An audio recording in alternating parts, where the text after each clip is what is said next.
GNT Show is intended for mature audiences. Parental discretion is advised. These are the voyages of the GNT Show.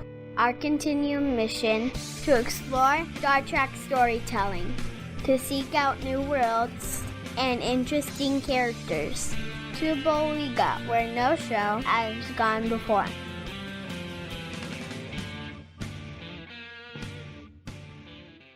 Live long and prosper, bitches. Good morning, everyone. Welcome to the G&T Show, episode 229. I'm Terry Lynn, and to my right, your left, wearing, oh, God knows what. Clutch your pearls. It's Ceridium. Kapla. Well, what goes well with pearls? I don't know. What is it? Welcome. Pearls before swine. Oh, And, is it? Yeah. And to my right, and to my right, your left, or whatever it is that Nick normally does. Today, wearing his Royal Navy outfit, is the one, the only wonderful Star Trek novelist, James Swallow. Yay, what's up, nerds? I love it. That's great. Well, it's good to be. Hey, guys, thanks for having me on the show. Good to be here again. Oh, we missed you so very much. Yeah. Oh, that's sweet. Thank you. It's always nice to have you and to talk Trek with you. I know. I was going to say, okay, so it's been probably about a year since, I know, and everybody in the chat room's like, there's a Brit in the chat room or in the show that's not Steve. We are cheating hussies, apparently. Yeah, there's more than two of us. You know, we do. It's been about a year since we've had a chance to talk to you. And I want to say, I think the last time we talked to you was before you went to Destination Star Trek last year in London. Was it? Wow. And how was that? That was fun. Yeah, that was Una McCormack and I were asked to come along because we're pretty much like right now the only British Star Trek book guys.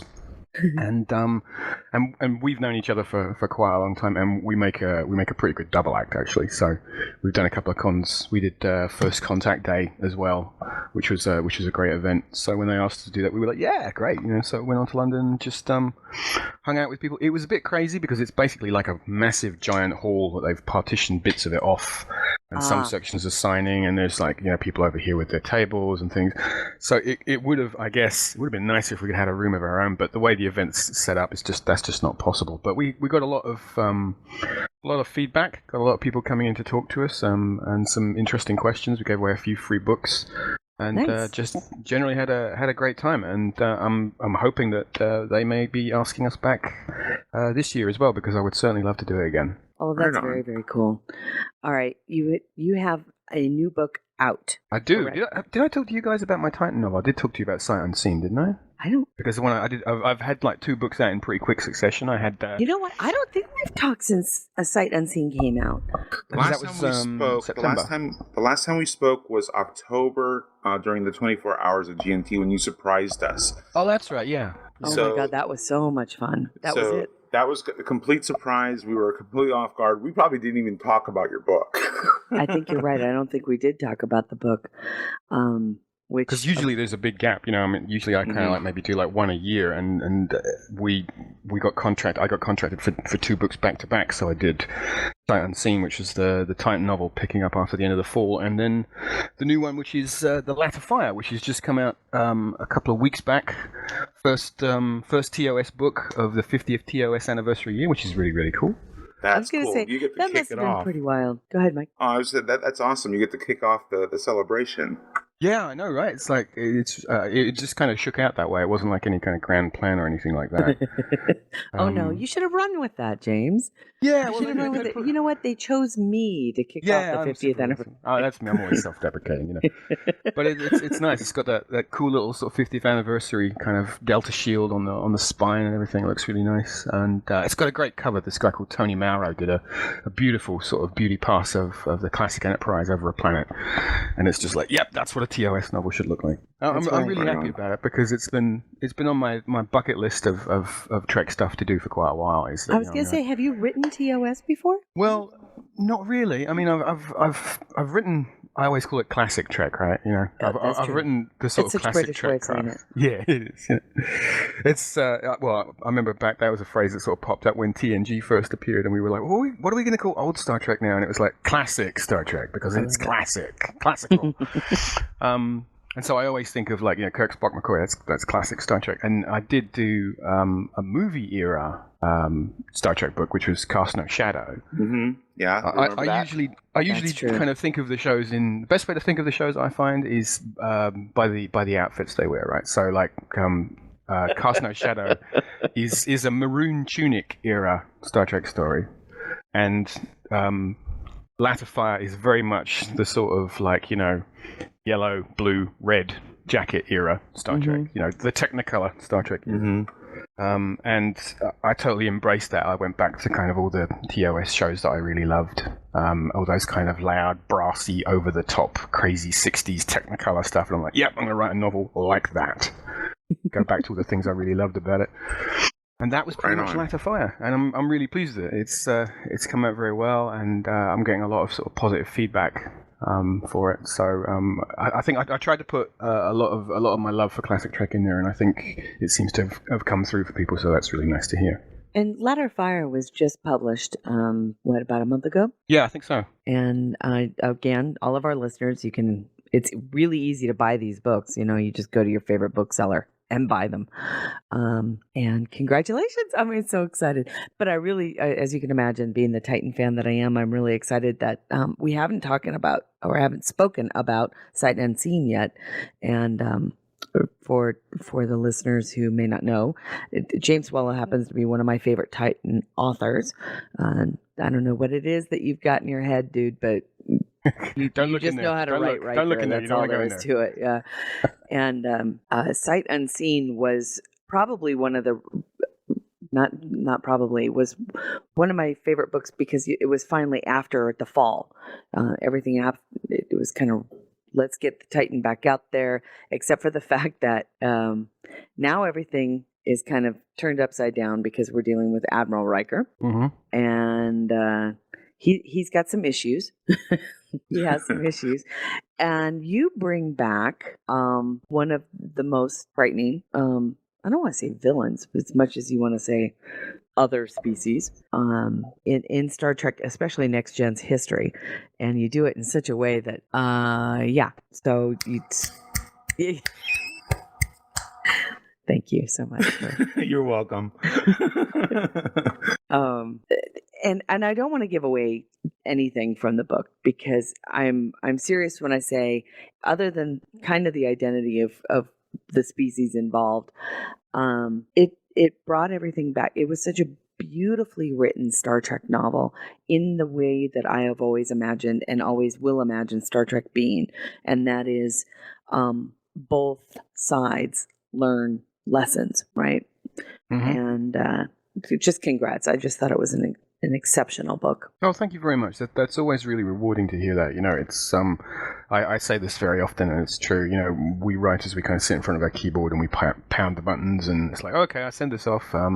Is it any good? I kind of think it's okay. I hope people like it. You know, and it's nice when someone says, "Yep, you nailed it." You know, you did what you're going for, and it's like, oh, good. I am good at my job after all. Phew, I thought I sucked.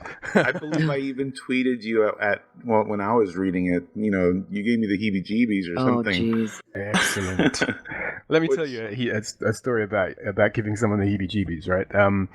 I was on vacation, and I think just after the book had come out, and it was a couple of days before I was due to go home, and you know how it is when you're at the end of the holiday and you're like, oh man, I've got to go back to the rat race, and and I was in this, I was in Tenerife, and I was sitting on a beach. It was just gorgeous sun and stuff, but I was feeling kind of like sort of glum about the fact that I was heading home, and my phone pings, and I look, and it's an email from everybody's favorite Voyager writer, Kirsten Beyer. And I was like, oh, Kirsten sent me an email. That's really cool. That's nice. And I open up and it begins, "Dear Jerk Face." and I'm like, what is this? And she's like, I've just read your book and I hate you. And she was talking about that basically I'd frightened the hell out of her by all the kind of scary horror stuff I've done. And she's like, you've given me nightmares. You're a terrible person. And she just railed at me, and it absolutely made my day. Because it was such a funny thing to get, and it was really nice to have. She was saying, great job, good work, but please don't do that again, because it was terrifying. It was terrifying. It really was terrifying. And again, I don't want to give away spoilers. If you have not read Star Trek Titan Sight Unseen yet, please do. Like I said, it's exceptionally written. I'm always a big fan. It sounds funny. I can't stand horror movies. I can't stand suspense movies. But I will read the books like there's no tomorrow. And you had me absolutely terrified through a couple of sections of it. Again, not necessarily speaking about what it is that scared the hell out of me, but there was a couple of times where I thought, if this translated to film, I probably wouldn't be able to watch it. Seriously, because I just, for some reason, visually, I can't handle it. I think my brain puts it to no, but yeah. I think visually it would be very similar to like the old Phantasm movies. That's a really good call. Probably. Well, it's funny. I never really thought of myself as a guy who could like write horror stuff. I mean, that's not what I do. I do like sci-fi and action adventure. So I wasn't coming to it thinking I've got to make this super scary and creepy. My touchstones were kind of movies like Alien or Aliens, kind of that sort of closed in sort of environment. And, where you don't get to go anywhere. Yeah, you're stuck. And anytime you do a horror story in space, it's immediately going to be kind of, people are going to refer to that because that's the kind of touchstone for it, Right. What I tried to do was make it a story as much about the scary stuff, but also about like our family of characters, because in the course of the story, the threat force, as it were, threatens not just the crew of the ship, but individual characters that we're familiar with, and they're people who have relationships with family members, and it's like I've got to worry about are my family okay, as well as are my crewmates okay, and so you're being pulled in two different directions and that sort of thing.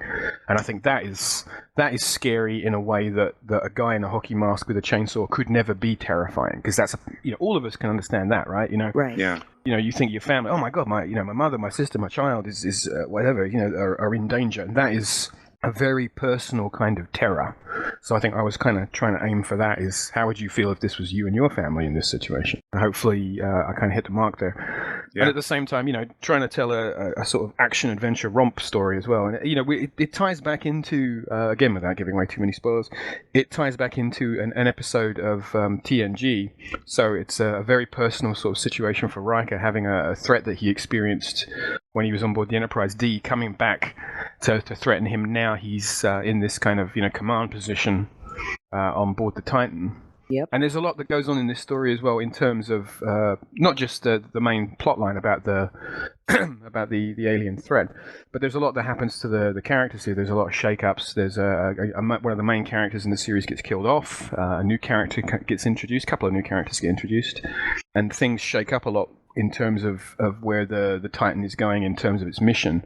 It's almost like, I guess, if you can imagine the start of a new season in a TV show. This is like the first episode of a new season, so there's a bit of a shake up.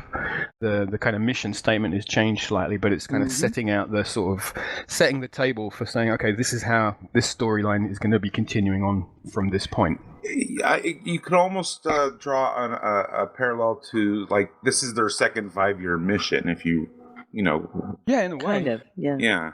I mean, for some of our listeners who may not know, before the series The Fall kind of came out, things had kind of been what you would think of as being reversed in the Star Trek universe. The Titan was the explorer ship. It was the deep space exploration, the science vessel that went out to kind of see what's out there. The traditional exploration, and the Enterprise was the one kind of stuck back at home dealing with the politics. Well, after the fall, things kind of went back to the way things you would normally think, that the Enterprise is the one that went out to explore And now Admiral Riker is stuck at home dealing with politics. I'm loving this Riker. I am loving this Riker because he is such the proverbial fish out of water. Picard knows diplomacy. He gets it. He's kind of a smooth guy when it comes to that. And Riker's off his game. And I'm loving reading about this guy who just isn't quite comfortable in his shoes. And I'm having such a great time of how you've written him. That's fun I mean, Riker's always been a favorite character of mine anyway, and part of the fun of doing this with him is taking him out of his comfort zone. I mean, how do you make a character grow and change? Well, you put them in a situation they're not used to. You put pressures on them that they've never had to deal with, and you see how that changes and transforms the relationship they have with everybody else. And it's fun to put Riker in that. I mean, we've already seen him go through changes in previous novels because he got married to Troi and they had a kid, and so immediately he's had to deal with what's it like being a husband and what's it like being a father, and that's issues he had to deal with. And now he gets promoted to admiral, and now it's like, okay, you can't be captain anymore.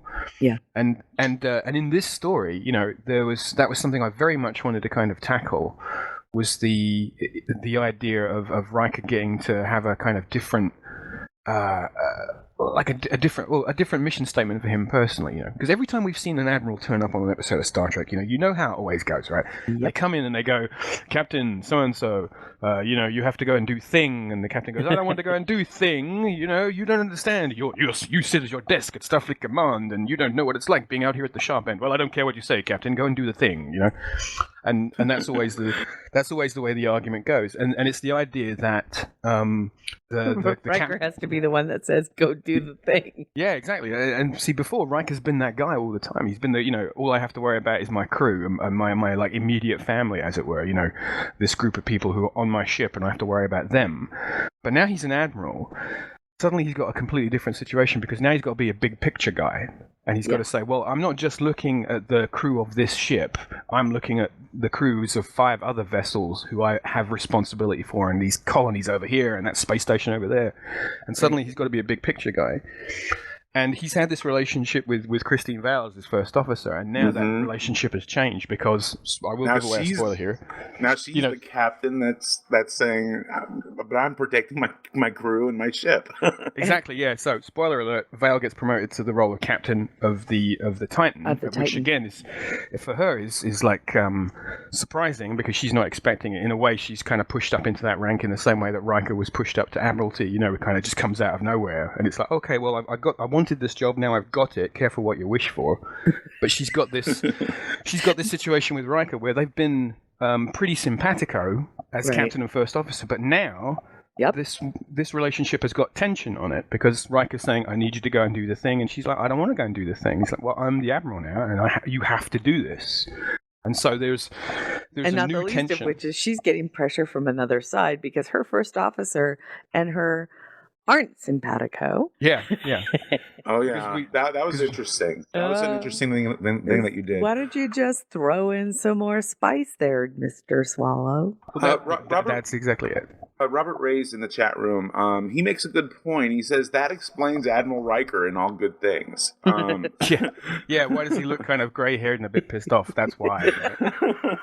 That's because he's like, you wouldn't believe the crap I've had to deal with. That is definitely sort of like a little bit of me back engineering that guy, trying to dial him back and think, well, how would he end up becoming that guy if things didn't go the way he liked? And so there's a lot of, like I said, there's a lot of shakeups there. So Riker has to deal with the whole sort of big picture, small picture issue, and that creates tension between him and Vale. And they're still good friends, but now immediately they have to navigate what are the new dimensions of this relationship we've got because now it's changed. And then, like you say, Vale is also in a situation where she's been promoted, and of course, everybody thinks, well, if she's going to be promoted, it's going to be Tuvok who's going to get the role of first officer. But that's not what happens. Is that a new character is brought in, somebody we saw a couple of times in the Fall miniseries, which is Dalit Sarai, who is a former Starfleet intelligence officer who makes a decision that raises a lot of eyebrows. That's right. She's when we first see her in the Fall, she was kind of she'd gone through a situation at Starfleet Command where she'd been involved in a friendly fire incident, and she'd kind of been given a desk job after that. So she's already got a chip on her shoulder about that.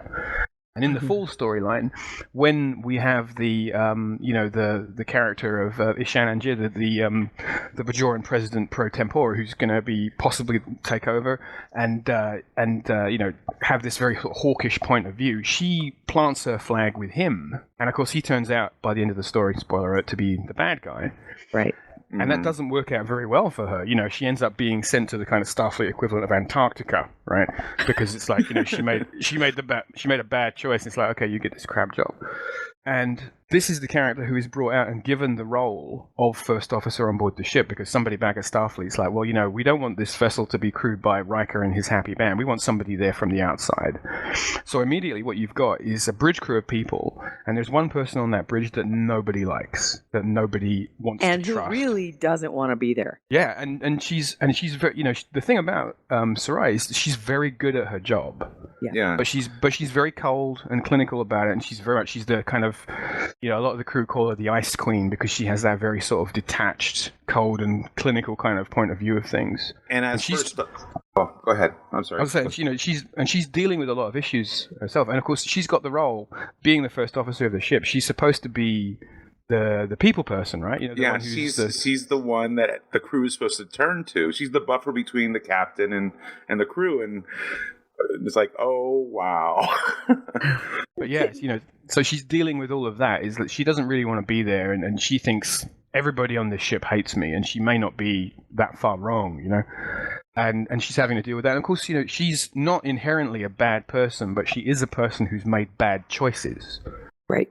And she has her own set. Every single character we're coming across in this story has a set of pressures acting on them that not everybody else knows about. And of course, that reflects out into the way that they have a relationship with the other members of the crew. She's a piece of work, I'll tell you. And I did have to say, at the end of the book, I don't hate her much. I liked her more at the end than I did at the beginning. But okay, and no spoilers. Just read the frickin' book, because it's so much fun. I have not yet had a chance to read the new TOS book. It's on my Kindle too. I haven't started. Yes. And I'm excited about it. Now, we're not sure if Nick is in the room or not yet. His identity is in the room. Well, he's actually doubled in the room. So I have a feeling I think there's a problem.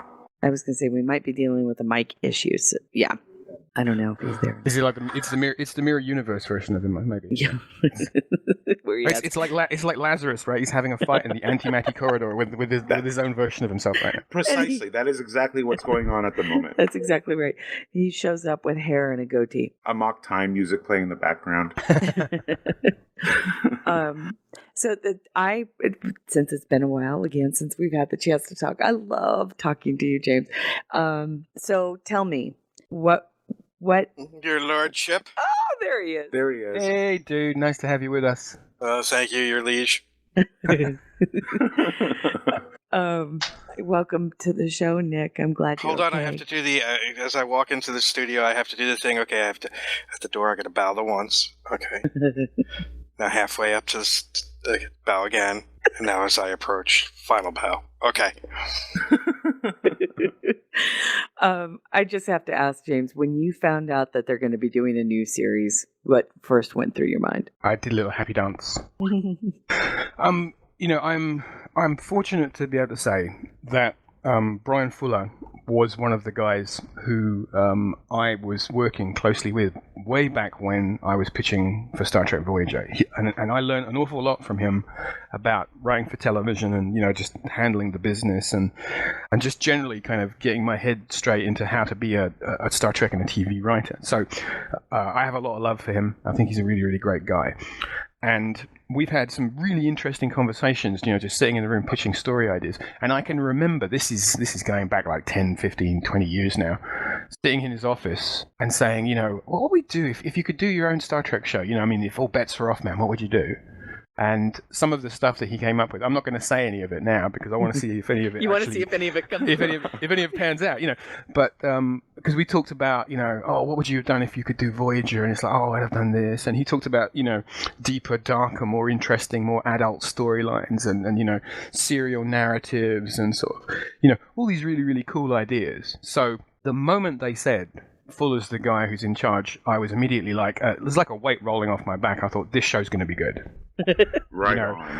And I've got no doubt whatsoever, I mean, I've been hearing rumors they keep piling on too, right? I mean, Fuller, and then Fuller brings in Nicholas Meyer, and then they also bring in Rod and Trevor.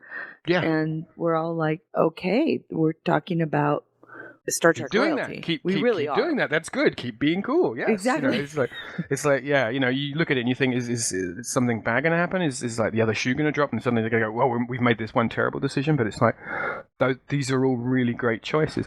And I've been hearing these rumors from kind of inside the tent from people that I know. And occasionally a thing will drop out and someone will say, have you heard that this is going on? You heard that's going on? And, as I'm seeing this stuff sort of become announced, it's like, that is true. That rumor that I heard, that wasn't just a possibility. This is a thing that's actually happening, and it just makes me happier and happier every time.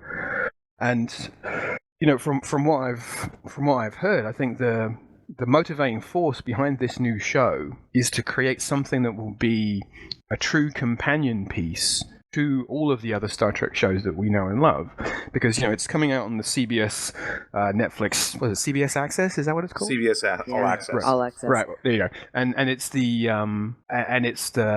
what is it? So it's their equivalent of like the Netflix thing, right? So you've got all of Star Trek, and then you've got this new show that's going to go with it. So obviously they're going to make something that feels like it is part of that continuum. Yep. And if it is part of that continuum, obviously it's got to appeal to not just to a new audience, but also people like us who are fans of original Star Trek, because they want you to turn up, watch this new show and go, oh, hey, well, I'm here. Oh, there's like, a bunch of seasons of TNG. Maybe I'll watch a few of those. Oh, there's some Enterprise here. There's DS9. There's Classic Trek. There's movies, what have you. That all of that stuff is available, that it's all going to be part of one continuum. Where that means the show is going to fit in timelines or, who we're going to see in it, I don't have any idea right now. But I guess all I can say at this point is I'm just excited to see where it's going to go. Yeah. I think everyone is excited, and it just keeps building and building. I mean, I'm waiting for the other shoe to drop. all of this good stuff, it can't hold. It can't hold. Yeah, I know. We're all waiting on the news, and we figured they're gonna have to start, filming in earnest by late summer, mid to late summer. Well, we're looking at January 2017, right? Is what I've heard.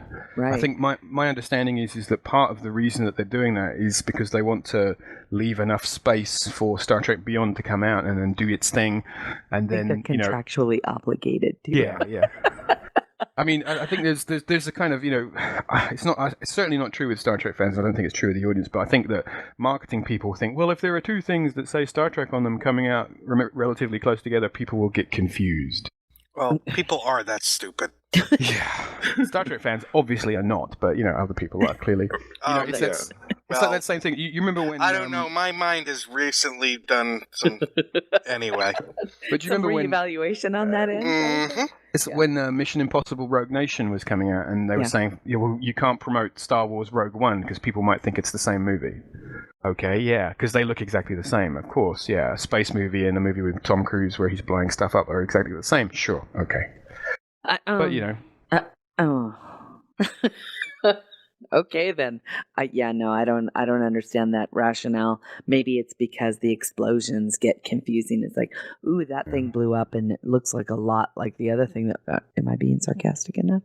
Yeah, remember, these are the same minds, though, that said, well, because Mars Needs Moms failed, we can't have the name Mars in the John Carter title. Yeah. So nobody will know what this freaking movie is about. I hate to say you're right, but you're right. these are the same people who said, and I'm never going to forgive them for this. Oh, Tomorrowland didn't do that well, so we're cancelling Tron 3. And it's like, right, that's it. I'm coming to your house with a pitchfork and a torch in my hand. I don't understand what either of those two titles have to do with each other. Because it had a T in it, obviously. It had a T in it, and they were both Disney films. Yeah. But there Wow. you go. I mean, I'm sorry. Have we always known, really seriously, haven't we always known that James was the angry villager from the old movies? And he just confirmed it. I'm powered by rage. That's pretty much true. There's a friend of mine, a writer friend of mine, was telling me about when he just first met his girlfriend, and we went out for dinner, and he said afterwards, girlfriend went, the weird thing about James is that he eats a lot of fatty foods, and he doesn't seem particularly kind of fat. What is that? And my friend Pete said it's because he's powered by pure fury. It just burns it all off. That's where he comes from. That's why he writes. He's powered by rage. That may be truer than I would like to admit. Oh, I love it. I do too. But going back to what we were saying, yeah, I mean, I'm really, really excited and enthused about it. I mean, I can't remember the last time I was this happy about something. Maybe I guess maybe when Force Awakens was first announced and it was starting to look like this is going to be a great Star Wars movie, and I was kind of we're going to get the Star Wars movie we really wanted. I feel the same way about Star Trek 2017, whatever it's going to be called. I've had to eat some crow when it comes to the announcements that have been made. I had to say that because I have such faith and such trust in the people that have been pegged to do it so far, that I have to say I kind of don't care what time period it's in, or I really don't. I have to say I've or even what universe at this point. Well, yeah, I would have to say is I still have one thing I don't think would be cool, but everything else I have far more faith in. You're dancing around it. We all know what every fan wants. Okay. Star Trek 90210. Yes, every fan wants it. No. Star Trek NCSI. We've been told repeatedly what every fan wants. I just don't want Pretty Little Liars. By the Star appointed Trek. Ministers. By what? The appointed ministers. Oh, yeah. I think what I'm looking forward to is seeing Star Trek kind of going into that sort of Netflix style. Yeah. Shape, for want of a better term. The idea of 12, 18 or just so episodes. So we don't have the ongoing 22 episode sort of thing. You have that kind of novel for television, right? So you've got each episode has got its own individual discrete story, but there's a larger arc that goes across, and so that you can watch it as a discrete kind of box set thing. That, I think, is a brilliant way to put Star Trek out there, because as much fun as Star Trek movies are, and I'm talking all Star Trek movies now, right? As much fun as it is to see our casts of various crews on the big screen, Star Trek is not a movie franchise. I know there are a lot of people who disagree with me when I say that, but I've always felt that the place where Star Trek truly lives and breathes, where it does what it does best, is in television, in Agreed. a serial narrative, because you can cut right down to the core of what makes good Star Trek storytelling good, and you can't always do that in a film, because you've only got 2 hours. You have to skate along. You've got a big story you got to tell. You got to put some action and adventure in there, and you don't have the opportunity to do a lot of cool character stuff, or opportunities to stop and kind of smell the roses in a sort of narrative sense. TV gives you that opportunity, and so finally coming back to that after a few years of being sort of in the wilderness, to me makes me a very, very happy Star Trek fanboy. Yeah. Go ahead, Nick. I hope that they are allowed, because they're doing it on the streaming service, and in this brave new world of production and viewing that we're in the last 2-3 years, basically, that really the series on Netflix or Hulu or Amazon, have started. I hope that they can match the quality and are allowed to go to places. I started Daredevil season 2, And the difference in like what Marvel is allowing with Jessica Jones and Daredevil on those shows compared to the movies is quite stunning. Well, that's you make a good point there, because if you look at what Marvel is doing with their franchise, right? You've got your feature films, which are your big blockbusters, right? You've got your cartoon shows for the kids. You've got things like Agent Carter and Agents of S.H.I.E.L.D., which are kind of like your mainstream network television shows, and then you've got Daredevil, Jessica Jones, what have you, and with that Netflix era stuff, you can afford to go darker and go to a more kind of adult place, because that's the sort of point of the market you're at, and if you're doing that joined up universe, you've pretty much served every piece of the market right there, and you're absolutely right. This is the opportunity for us to do HBO style Star Trek. Right. We don't necessarily have to lose the themes and the ideas that are true to the show and the mythos that we know, but we can maybe approach some more serious ideas and some of the darker stuff. Do some really adult stuff. Not saying every episode has to be, but they can go to places that they can has finally not been take allowed on before. Right, and they can finally take on some subject matter that regular network television, at least at the time it had aired in the past, they weren't really, that they were quite frankly afraid to touch. And without the network, looming over their shoulder saying no. Or here's the thing, I'm sure that ad revenue has a lot to do with it. Ad revenue on streaming services is icing on the cake. Even Les Moonves this week said that it looks like more than 60% of the show is already financed purely by subscriptions that have come in. So they're financing the production of the show with zero ad revenue to date. I mean, you've got to know that they've probably pre-sold to different networks, and, and how many people here are already pre-ordering the DVD box set, right? Even though the show's not even been made yet.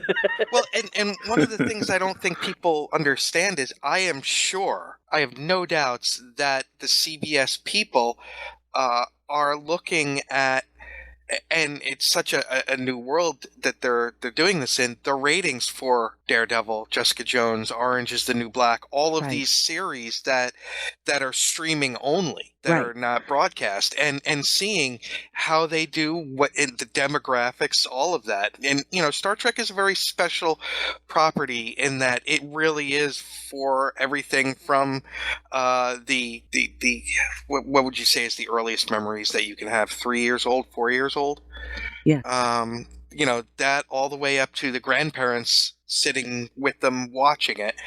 But it's time for them to for a show about the future, it's time for them to take a chance, and a show about exploration, take a chance and explore what they can do in this new viewing market. I agree. I think you nailed it right on the head there. I think this is the perfect opportunity for them to take some risks, because they don't have to worry about the vagaries of network ratings and stuff like this.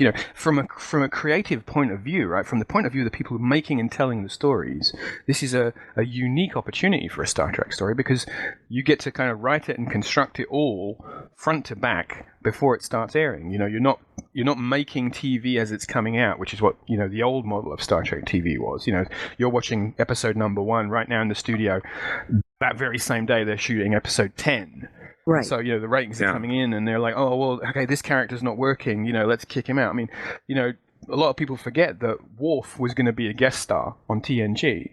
And people liked him so much that he became a main cast member. And that was right at the beginning of season 1 of the show. So, that's an example right there of the way that these things are malleable and they change. But that goes away if you're saying we're going to make this thing as a discrete object, finish it all up before it starts coming out. Then you don't have to worry about any of that kind of stuff. And also, from a creative's point of view, from the guys writing the story, that takes a bit of the pressure off of them, because they can go, well, we can craft the best story we possibly can before we shoot a single frame of film. And you don't have to worry about getting into like a production crunch situation where, it's the end of the season and you don't have anything ready. and you've got this one script that And you end nobody up in with the team shades of grey. likes. Yeah, or I don't know. I don't want to malign the names of any other writers, right? But you can look. You look through any of the kind of making of books, like Larry Nemechek's great making of Yeah. TNG book, and there's stuff in there where you can come to the end of a season and you'll see an interview with one of the writers going, oh yeah, we had this script and we didn't like it, but we didn't have time to make it work, so we had to put it in front of the camera, and it wasn't a great story, and that goes away with this model.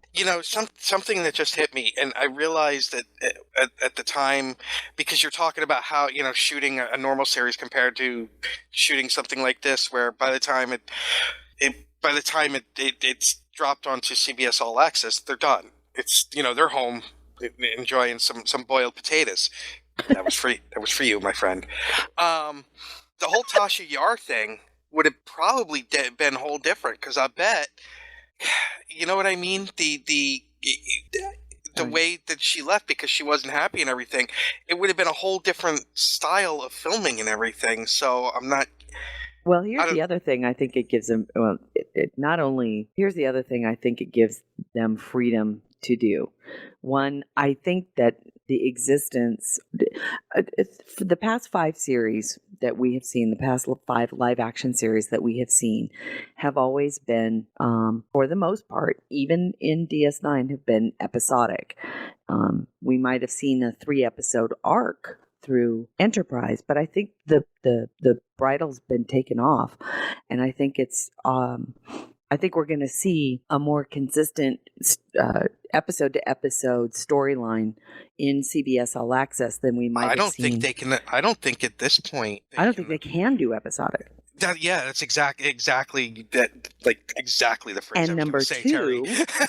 Because I think the public now wants the. But I think that your the long characters form. now are no longer safe. I think what you guys are talking about there is you're talking about serial narrative versus episodic narrative. Right. Yeah. I don't think they can afford to go back to the episodic. The public now, it pretty much demands. You're not gonna tie things up at the end of every episode. I think that things will have ramifications to the characters over the course of time, which is what I believe we really do need in Star Trek. And number 2, I think that characters are no longer safe. I think it's very possible that we will have death. Well, let me put it this way: what we're looking at is the death of the reset button. Yes. Agreed. I mean, one of the things about Voyager, as much as I have a lot of love for that show, is that Voyager was hamstrung often because it was designed to be an episodic show that you could pick up more or less any show, just come in completely blind, whatever season, and sit down and have a fun hour of exciting television. And there's definitely merit in that. But I think that as you guys have just said, that the TV audience we have right now that has grown a bit more sophisticated, that has understood that there are other options out there, wants that kind of serial narrative. Because what you're doing as the maker of that entertainment is you're offering a deal to the audience. And what you say is, I tell you what, you buy in for 12 episodes or however many it is, and the deal I will give you is I will give you great characters and a storyline that will cross from one point A right away to sort of point Z, and the journey will be great. And the deal is you promise to stick with me for 12 episodes, and I will make the ride worthwhile. Yep. And the audience are now open to that. Whereas beforehand, it'd be like, I just want to dip in and dip out. But now things are different. TV landscape's not the same anymore. Right. And it's interesting to see how different Enterprise was, especially from, I'm going to say starting at season 3. 3. How different Enterprise was from Voyager in that, and it was much more related to DS9 in that respect. Yeah, certainly towards the end, I think it's sad really, because with Enterprise, I think there was Enterprise was probably the biggest missed opportunity of Star Trek of recent years. Because when the show began, it was really all bets are off. We don't have to do anything that we did in the original series, and then they didn't really explore that opportunity. And then there's lots of different reasons for that. Which is we could do an entire show about that. But towards the end, that sounds like something you could join us during our fundraiser for. Fundraiser. Yeah. But towards the end, as you were saying, Nick, when Manny Koto comes in and tries to create a bit more of a serial style narrative, that was what the show should have been from the beginning. But it was kind of too little, too late. Yeah, they had already made decisions to end the show, and And we all know now that the only reason why a fourth season even occurred was because it made it an easier sell for syndication as opposed to just 3 seasons. 4 seasons was easier to sell in a package. There really was no intention for a 5th series after that.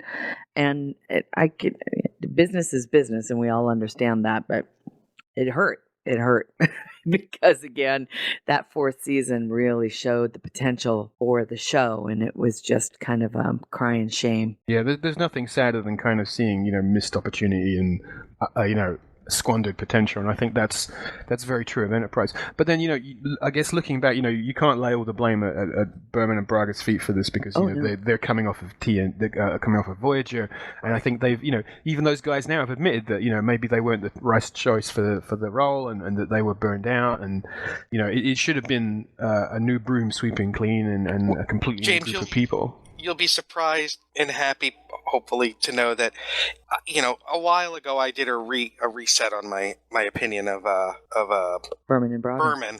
Yeah. A big reset, and even more recently, I've kind of very much softened my view on Braga. Yeah. Well, see, I got a lot of love for Brandon because he's the guy who ultimately bought my Star Trek pictures, so I owe him a big favor. And having sort of like worked directly with the guy, and he wrote some of my favorite episodes. Exactly. Of Star Trek. People forget how quality some of his stuff really was. Exactly. Yeah. And it's easy to make fun of Threshold. Even he makes fun of Threshold. But when he stopped by our booth in Vegas, I took my finger off the push-to-talk button because I was so busy talking. When he stopped by our booth in Vegas, we held our breath. Oh my God, Brandon Braga's at our booth. We were excited. Slipped on the brass knuckles as he was looking at you. Hey, no. I called him sir. I did. I called him sir. I've got to say, like one of my favorite episodes of Trek of all time has got to be Frame of Mind, which again, brilliant. Yes. Episode, Love that episode. And that's one of his stories, and that's just great television, and it's great TV, it's great sci-fi TV, and it's also that's a show that you can show to people who aren't science fiction fans as well, Yes. because It's more Twilight Zone than anything. It has that beautiful Twilight Zone-y feel of where's your main character?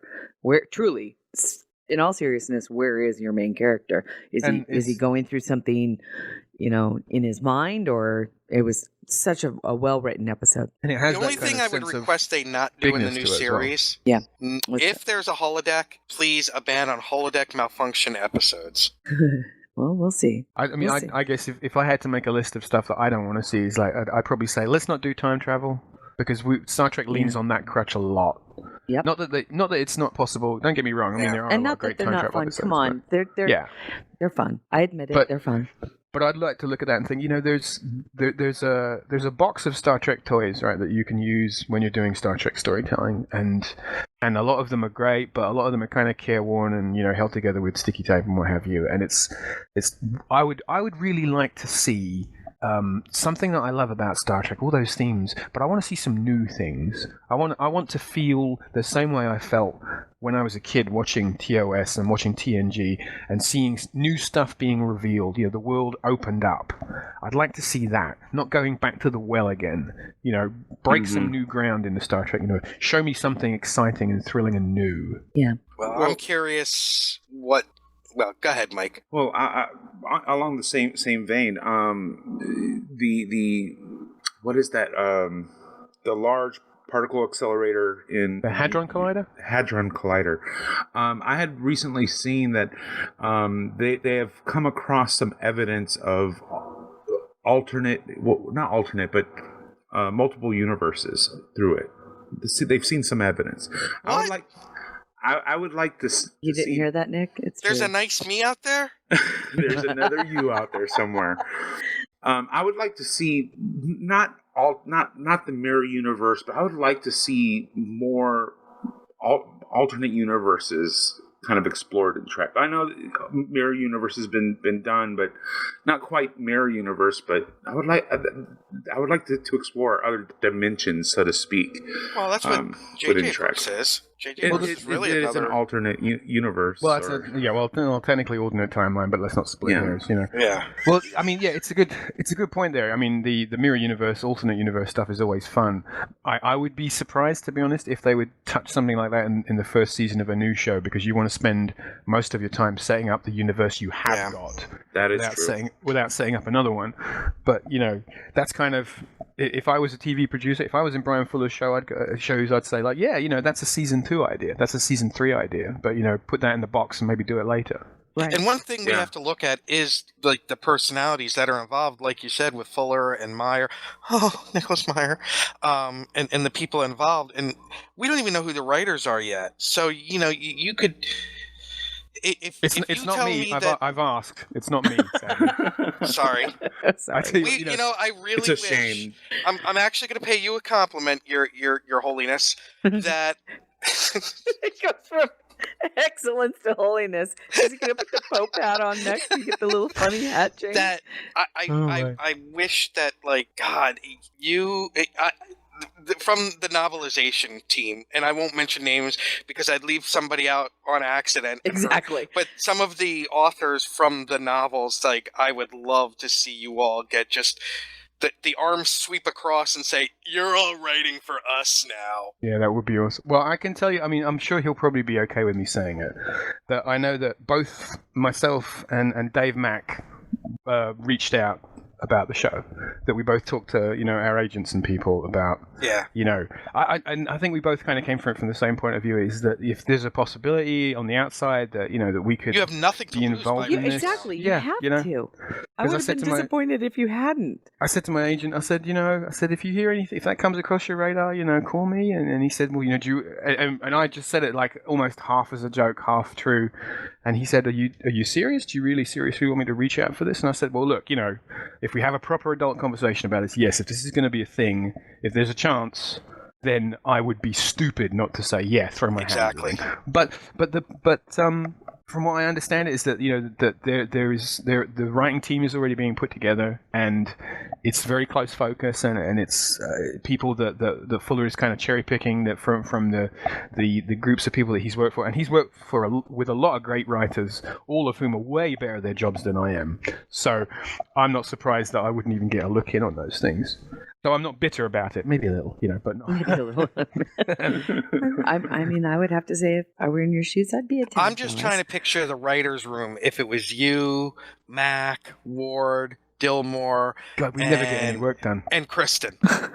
We would probably... And she would have the worst mouth of everybody in there.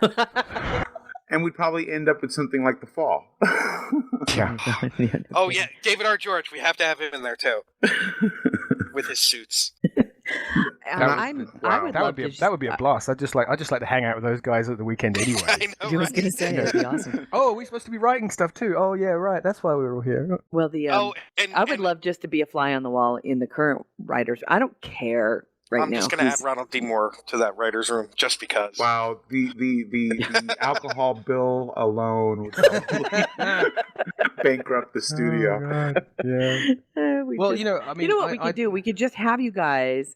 We'll have you guys come. That's what we'll do. We'll find a way to bring all of you together, and we'll just have a party at like Total Wine, where there's like a huge room, and they'll just It's open called the bar. Shore Leave, Terry. Oh, I know. You tell me that there's a place called Total Wine. Yeah.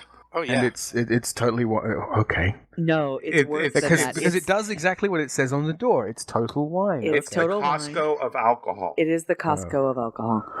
You walk in, it is a huge kind of warehouse. It's a warehouse. James, I'll have to send you a picture I took there last year of one of the customers. I do and remember one whole side is beer, one whole side is wine, and the middle of it is hard alcohol. And there's 2 big tasting rooms in the back that hold like 100 people each. And They're in awesome. order to get to that top shelf stuff, you actually need a forklift. Yeah, Wow. you do have to call somebody out to get the case. Is It's it- And awesome. let's just say that one half of the Ferris anomaly and I were taking a picture of one of the customers because, quote, there's no way you can't not take a picture of her. I know a friend of mine who went out to Las Vegas a while back. He took a photograph of a vodka bar there because I'm a huge vodka drinker. Uh-huh. And it was basically, he said, "You've got to look at this. It's like a cathedral of vodka." And he took a photograph and he sent it to me. And it was, you know that scene in Contact where I was Jodie Foster going, "Should have sent a poet." You know, just looking at this kind of vista of like vodka everywhere. I was like, I must go there and consume it all. Right on. Yes, I was before. And I'm trying to. I love the U.S. It cracks me up as you go to a site like Total Wine's site and they ask just to look at the site, you have to promise that you're over 21. So silly. It's like, wait a minute. What made it worse is that apparently people born in 1995 now are old enough to drink, and I'm just going to go cry now. Oh, you guys have to wait until you're 21 to drink. That's so sweet. Seriously, isn't it the stupidest thing ever? It's like we allow people to be in the service and vote at the age of 18, but yeah, I know. Let's not get started on the over 21 thing, because when I... We're going to walk away from that now, aren't we? No, I'm getting all because with my, you know what, Terry, I guess I can let our audience know the paperwork I got this week. And James, I'm glad you're here for this. So on September 15th, 1987, yeah, that's a time frame, people, because I know a lot of you are young. Oh, Poison Fox is here. Hi, Foxy. On September 15th, 1987, I flew down to Kentucky and rolled on the bus into Fort Knox and began my journey in the United States Army. 28 and a half years later, I now have the paperwork. The orders are in my hand that as of April 15, I'm retired. Oh, wow. From the uniform. Congratulations. Well, welcome home, soldier. It's 28 years. I work with people that are like 24, 23, 22. They shut up, Matthew Anderson. He was 7 in 87. I was watching TNG for the first time in 1987. I remember. You kids don't know you're born. What? I was in Indianapolis at the school for my job in the military when no, I wasn't. I was in basic training when it came out. That's right. Because September of 87, I was in basic training. So I missed all of that. I met Alan in August of 87, which was right like the month before TNG came out or premiered. 87 was a pretty good year. Y'all remember the first time you saw the Enterprise D? Yeah. I hated it. Yeah, a lot of people didn't like that kind of look of it. I remember Jimmy Doohan described it as looking like a fat stealth bomber. But it's amazing how much it grew on me. Well, son. I still think that it looks better from the side than it does from the front. Yeah, without a doubt. It'll never no Star Trek ship, even Romulan. Yeah, I said it. Will ever match the sexiness of the Sovereign class. Yeah, the Sovereign has that kind of. I always think of that sort of racehorse look to it. Yep. You know, it looks like it's going fast even when it's standing still. Yep. But that said, if we're going down this road, the Enterprise that I will always love the dearest has got to be motion picture Constitution class. Oh yeah. That's always been my favorite. I had a poster of that up on my wall as a kid for years, and it fell to pieces and fell down. And I bought the exact same poster again and put it back up on my wall. You know what's funny is side view shot of it. If there's anything that gives rise to the idea that the Enterprise herself is a character, that's exactly it. I think every Star Trek fan, or how should I say, kind of overboard Star Trek fan, which we all are really, probably has the model of their favorite Enterprise somewhere in their house. Mine's the E. So I love the Sovereign class. I have multiple models of it in my office.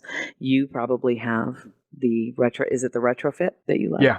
Yeah. I mean, I was actually having this conversation yesterday with a friend of mine who's a big Trek fan, and we were saying, what do you own in your house? What do you own what starship do you own the most models of? Yeah. And I was like, yeah, I've got like 5 or 6 versions, like of each version of the Enterprise. I've got like big ones and small ones, and little desktop models that light up, and the big lights and sound ones. Yep. I mean, from where I'm sitting on my desk right now, if I look across the room, I can see there's a little die-cast JJ Enterprise. There's the classic NCC 1701 Enterprise. I've got the NX-01 Enterprise.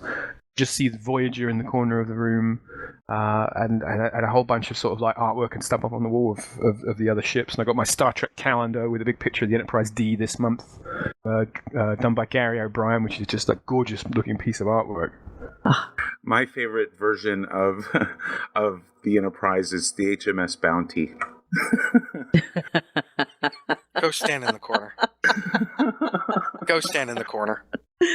Was it painted? Why would you want to be on that ship? Bad food, no women. It's It's everything Mike lives for. Sounds like my life. Oh, your mom is not a bad cook. No, she's not, but I had some bad Thai food last night. I'm regretting. did. Oh. He is not happy. Oh, I'm very sorry. Yeah. Oh, percolation? Oh, you don't want to know. No, I bet, yeah, no. Oh. You poor Klingon bastard.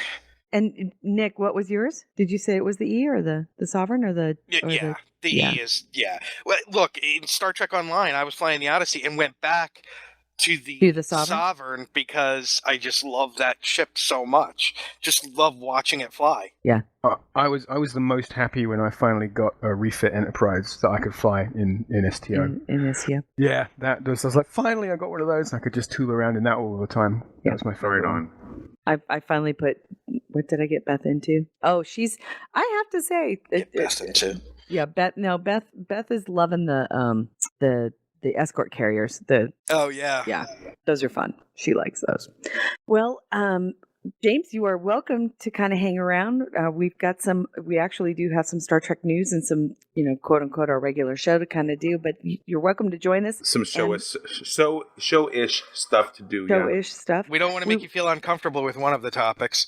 Well, I do have to dash off pretty soon because I've got to do, I'm doing today is a super busy day for me. I've got to do like another podcast about video game stuff.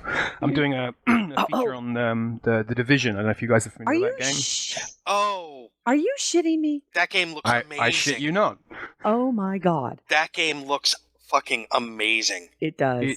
It is pretty cool. I mean, it's got this vision of this kind of post-apocalyptic New York City, and it looks the detail level is incredible, and it's very deep. I mean, I've played the beta for something like I think 10 hours, and I've played the new version, the full game now for about the same amount of time, and I feel like I've only just started to scratch the surface of it. There's you recommend Have you run it? And here's a question. I'm enjoying it, but I like kind of shooter RPG, kind of shared world shooter games like that sort of thing. Have you run into many griefers? I haven't. The weirdest thing that happened to me was I went back to the central level. There's a kind of a base that you have to kind of open up and improve in order to sort of advance and get perks and stuff through the game. And the only thing I came across that was even remotely like griefing was a very loud conversation going on in the chat box about Donald Trump. And which was just, these guys entertaining yelling on its own, I'm sure. Yeah, just these guys just yelling at each other in all caps. I saw that going on in timelines not very long ago as well. It was that's in every game right now. But I'm glad to hear that, because the last I had heard that there was a problem with certain. I don't know if they fixed it or if they found a way, because in the Division you can't pass through another character. Oh, you're talking about the doorway thing. Yeah. There is a certain, right at the very beginning of the game, you begin in a little kind of sub-level in Brooklyn, and basically the Brooklyn section of the game shows you everything you need to know about the larger game. So, how you do missions, how you level up, what have you. And when you're done with that, you go into this room, you talk to an NPC, and then you go out through a door, you get in a helicopter, and you fly off to New York, and the main game begins. But if somebody stands in front of that doorway, you can't leave. Right. And so people were getting very vexed about it. But you can actually do it if you try and push through, you can't get through. But if you run at them, the game will just clip you through them. So it's not a big a deal as Oh, well, people that's think it good. is. Okay. You can't just I'm glad to shoot hear them? that. No, sadly not, because you're in a no guns area at that point. The only griefing stuff I've heard about, I mean, is the game's broken into sort of two distinct areas. You have the sort of PvE area, which is the most of New York City, where occasionally you'll come across other players, but mostly it's you fighting against the environmental characters, these different roving gangs who control different territories. But there is a section in the middle of the game called the Dark Zone, which is your PvP area, and that also has ambient bad guy characters who pop up. But they have this whole thing going on where you go in there and you see like there's another player, and the best loot is dropped in the Dark Zone. But to get it out, because you're in this area that's been infected by a virus, you have to pick up the piece of loot, and you can't just carry it out. You have to have a helicopter come in and winch it out for you. So what happens is you're carrying this loot around, and if you pick it up, it becomes a big visible, like, bright yellow bag hanging off the back of your character. So any other player can look at you and go, oh, that guy's carrying loot. Gee, I wonder what he's got. And you have to call in the helicopter, so it takes 90 seconds for the helicopter to arrive. It drops in a winch. You walk over, you put your bag on the side of the helicopter winches it away, and now it belongs to you. But in that time, anybody can decide to come up and shoot you and take your bag. And so what you tend to get is, groups of people in the helicopter sort of drop areas, sort of just pointing their guns at each other, going, we're all going to be cool, right? We're all going to be friends here, okay? A Mexican standoff. Yeah. The helicopter arrives. And of course, if you do shoot another player, you get declared rogue, and so it's okay. It becomes an open season on you, and the other players can shoot you.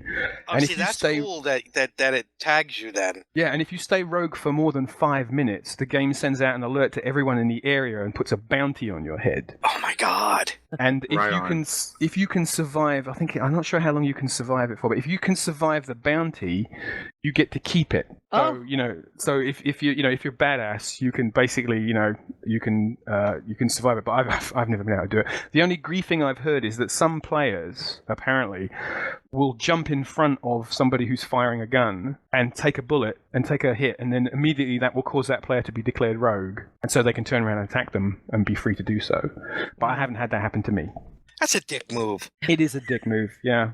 The Dark Zone is basically, I think they should have a big sign outside saying, warning, dicks within, Yeah. Dicks inside, don't go in here, But that's okay. I mean, I think I like the fact that the game has kind of set it up and gone, you do understand that what's going to happen once you walk through that door is you are opening yourself up to that kind of behavior. So you go in eyes open. I love the layers though that you just said that some we've talked about script writing and stuff for the new Star Trek.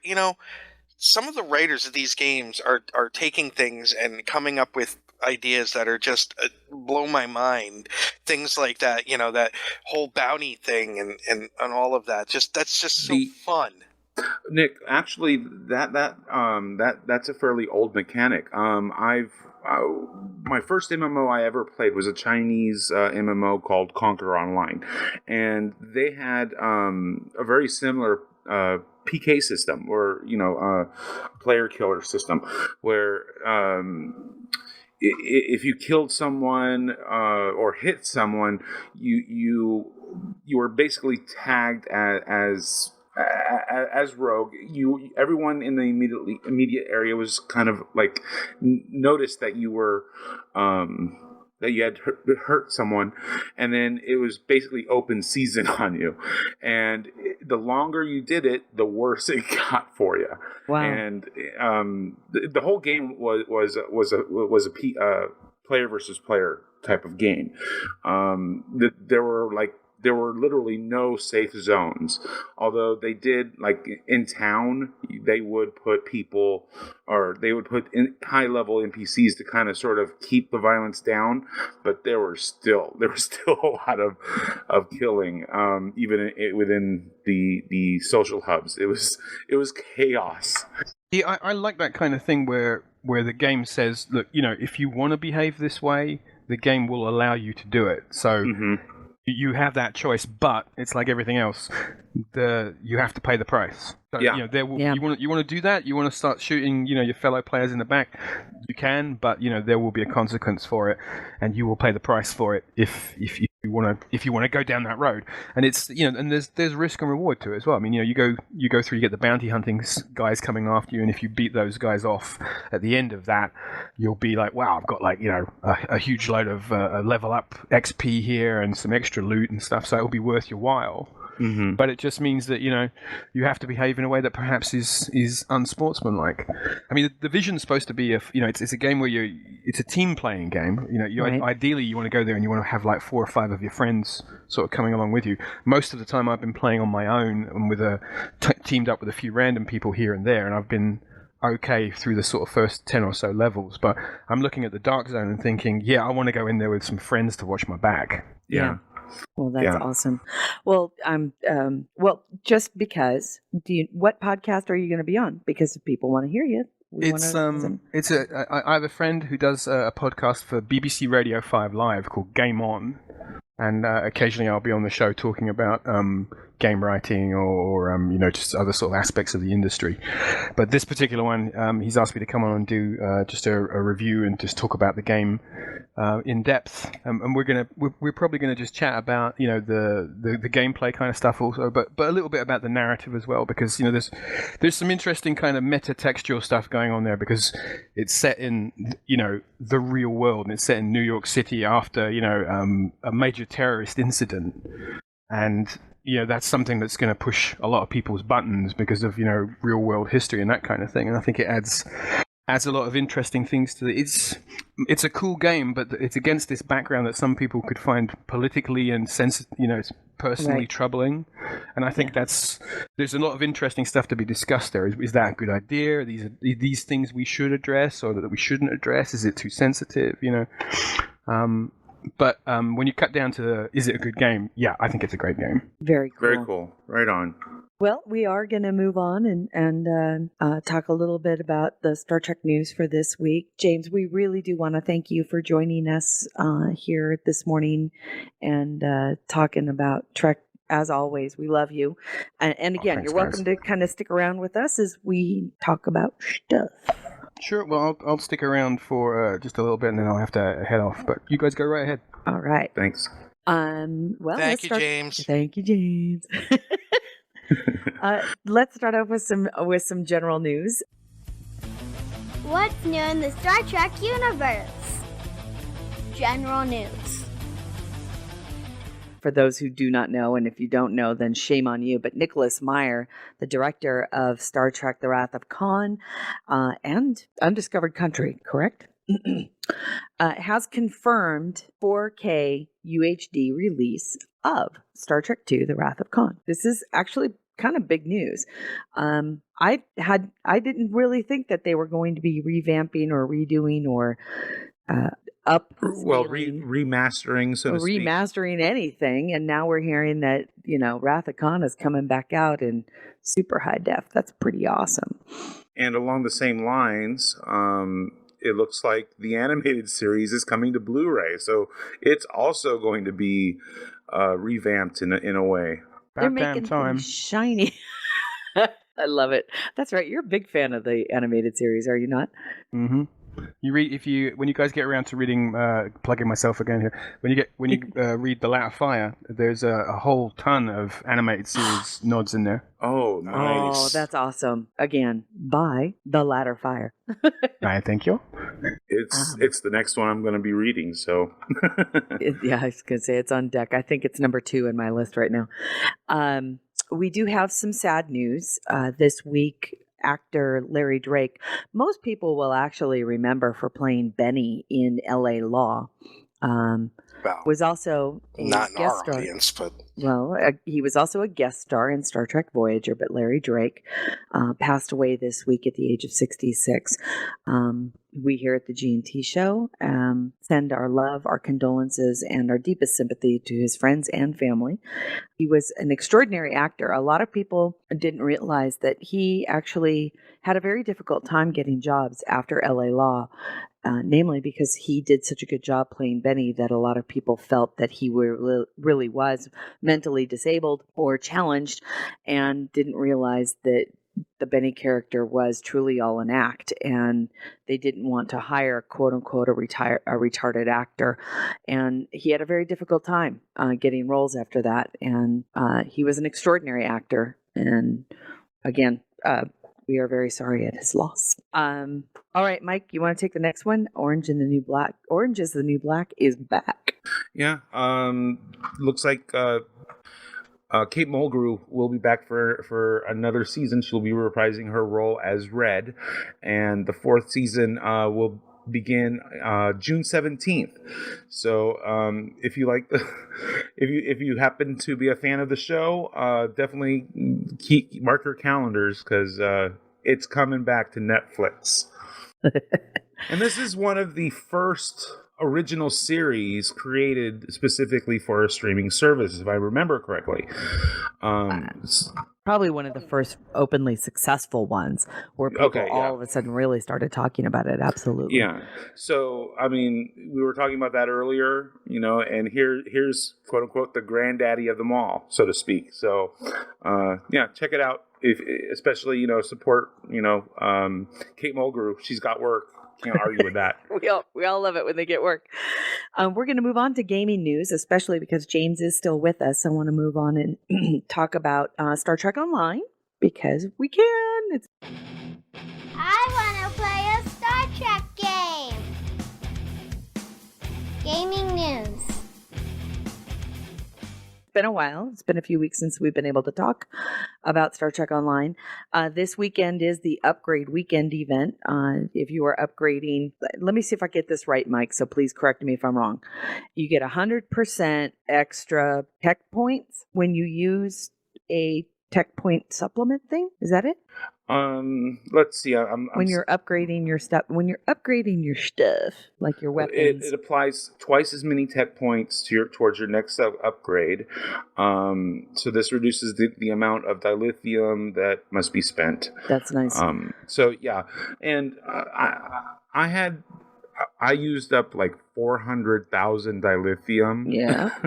But I ended up with, I think, 7 pieces of ultra rare equipment and 2 or 3 more gold or so epic quality equipment just from this weekend. So this is definitely the time to throw everything at it. Yep. And just in case you need the little extra tech point boosts, I guess you could say, there is a research and development pack sale going on right now too at 20% off, so you can buy R&D packs, which is nice. At least they're giving you a little bit of a sale. It looks like they all end on Monday, so act quickly. Did you check out the Aftermath story? I have not yet, so tell me a little bit. Is it a new piece of fiction? It is a new piece of fiction, and it's another one of those stories that just makes you go, ooh. It got my mouth watering for what's coming next, because like the previous one, we know that the I can't remember the name of the race now. The Nakul. The Nakul. We know that they're going through time, and in this one, we get to see the first hints of their relationship with the Sphere Builders. The Sphere Builders. See, James, that was the one thing when I read Absent Enemies, I thought to myself, how fun was it for you when you were writing the novel to know that you were kind of doing something a little bit different with the Ilachi? Yeah. Is it the I didn't do Absent Enemies. That was some. I'm not Absent Enemies. I'm sorry. Sight Unseen. No, my brain just was thinking Vanishing, and sorry, I was a bad girl. Sorry. No, your most recent one with the clicky species. Sight Unseen. Sight Unseen. See, Absent, Sight Unseen. They're just gone. They're sneaky, cloaked little things. Okay. What was it like for you to know that you were kind of taking that species that we play with in Star Trek Online and kind of going in a different direction? Yeah, well, the originally, we used the name in the novel. Right. The Star Trek Online name which is the Solane. That's it. And I wasn't going to call them that because I wasn't sure whether we were allowed to connect to the Stowe stuff, overtly in the novels, because we've had the Needs of the Many, the novel that specifically ties into the Stowe Yes. storyline, but that's always kind of been off in its own sort of little bubble of continuity. So I was originally going to call them something else, and CBS said no, we want you to use the same name. We wanted to make an overt connection to STO. So I was like, okay, then I was cool with it. So yeah, I tried to write it in a way that doesn't hopefully collide too much with the way that they're portrayed in STO, but also not so much that if you liked one version or the other, it wouldn't feel like they're not compatible and they don't kind of step on each other's toes. But yeah, I mean, they're an interesting sort of bad guy species. I mean, when they turn up in that episode, the weird clicky fish monks is what they look like, right? Fish monks. And they look kind of sinister, but I don't think you really got in as deep as you could have with how scary and how weird they were. So the great thing about having them turn up in the game and in the novel is it gives you an opportunity to explore that background much more and just put a lot more layers of depth and interest into what it is they are and what they're doing. I'm glad that you said that. I was when I was reading the book, and I thought to myself, "Oh wow, okay, he really did use the name, the term Solanae," and but again, it would so much more in depth, and we did get a little bit more. And what I liked about it too was that you really did separate out the kind of stories, and I don't have to rely on all of it being connected, which, to be honest with you, I don't necessarily want to have happen. I like the idea of Stowe being Stowe and the novels being the novels and the show being the show, because they're all just so much fun to kind of, play around with and read.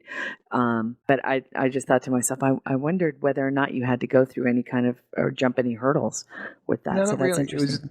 That was the only one. The name I was going to use for them, I ended up using in the book anyway, which is the Ciari, because I introduced a kind of dissident faction. Right. And that's what the dissidents call them, and that was a little bit of a nod to one of the actors who Tony Ciari, the guy who plays the clicky fish monk that you see in the show. Oh, cool! Right I on. did not know. That's cool. Yeah, when I was researching it, I went to sort of Memory Alpha and I got all my stuff out of the encyclopedia and the chronology and everything, and I was making all my notes, and I came across this guy's name and I thought that's a kind of cool surname, and I was like, oh, I like that, and then I thought, hey, this would be a cool idea to use that guy's name as the reference to the species. But when CBS said no, use the Solanae name because that's like kind of how they're known in our books, and so that's how we want it to be from this point onwards, to be used like that. So I found another opportunity to sort of put that reference in somewhere else. So I kind of got to have my cake and eat it, which was great. That's awesome. That's Right very, on. very cool. And by the way, I really like the fact that there's kind of two factions with that. I really do. I think it's fun. Well, the fun thing about that part of the story is that it has the crew confront these aliens, and everybody goes, "Oh my god, these guys are terrible." We've met these guys before, and they're nothing but super evil. And then Right. having to deal with the possibility that maybe not everybody in that species is super evil. It's the idea of it's a very Star Trek thing to say, well, don't judge everyone by the actions of one particular group of people from this species or race or culture. Not everybody is exactly the same. Star Trek's very guilty of doing that kind of monocultural idea. Is like all Klingons are warriors, all Romulans Exactly. are guys who will stab you in the back, all Ferengi are money grubbing scumbags. That's not true. It's much more. There's much more depth to it than that. And this is an opportunity to kind of explore that. And gee, I hope the new show gets to be able to touch on that a lot too. Mm-hmm. We're gonna continuing on with Star Trek Online. They did announce the new specialization that will be coming out with the next. What is it? A season 11.5. 11.5. Yep. And it is a secondary specialization called Strategist. It'll work a lot like the other secondary specialization that we have, which is Commando. So that's nice to hear. I've been playing in Tribble a little bit, still kind of testing out the new traits, the new trait systems that they've got going on. I'm not a numbers girl, so it's really hard for me to determine whether or not things really all change all that much. I'm just kind of looking at the mechanics of everything as I play the new character, because you had to roll a new character to start the new trait system in Tribble and test it out. And I have to say, I like it. I like the idea of the new trait system. It's easier to use. It works a lot like the specialization tree does now. Instead of having all those little tiny picks that you put off into your engineering or your tactical, and put so many into hull strength and put so many into, it works a little bit differently. It's simpler. Instead of having like 300 things that you could put your points into, it's going to be reduced down to 50. And then you can super specialize. And if you super specialize in a particular trait, like tactical or engineering or science, then you get these huge buffs at the end of it. The problem is, though, is if you super specialize, it means that you don't get to put those points into anything that balances you out.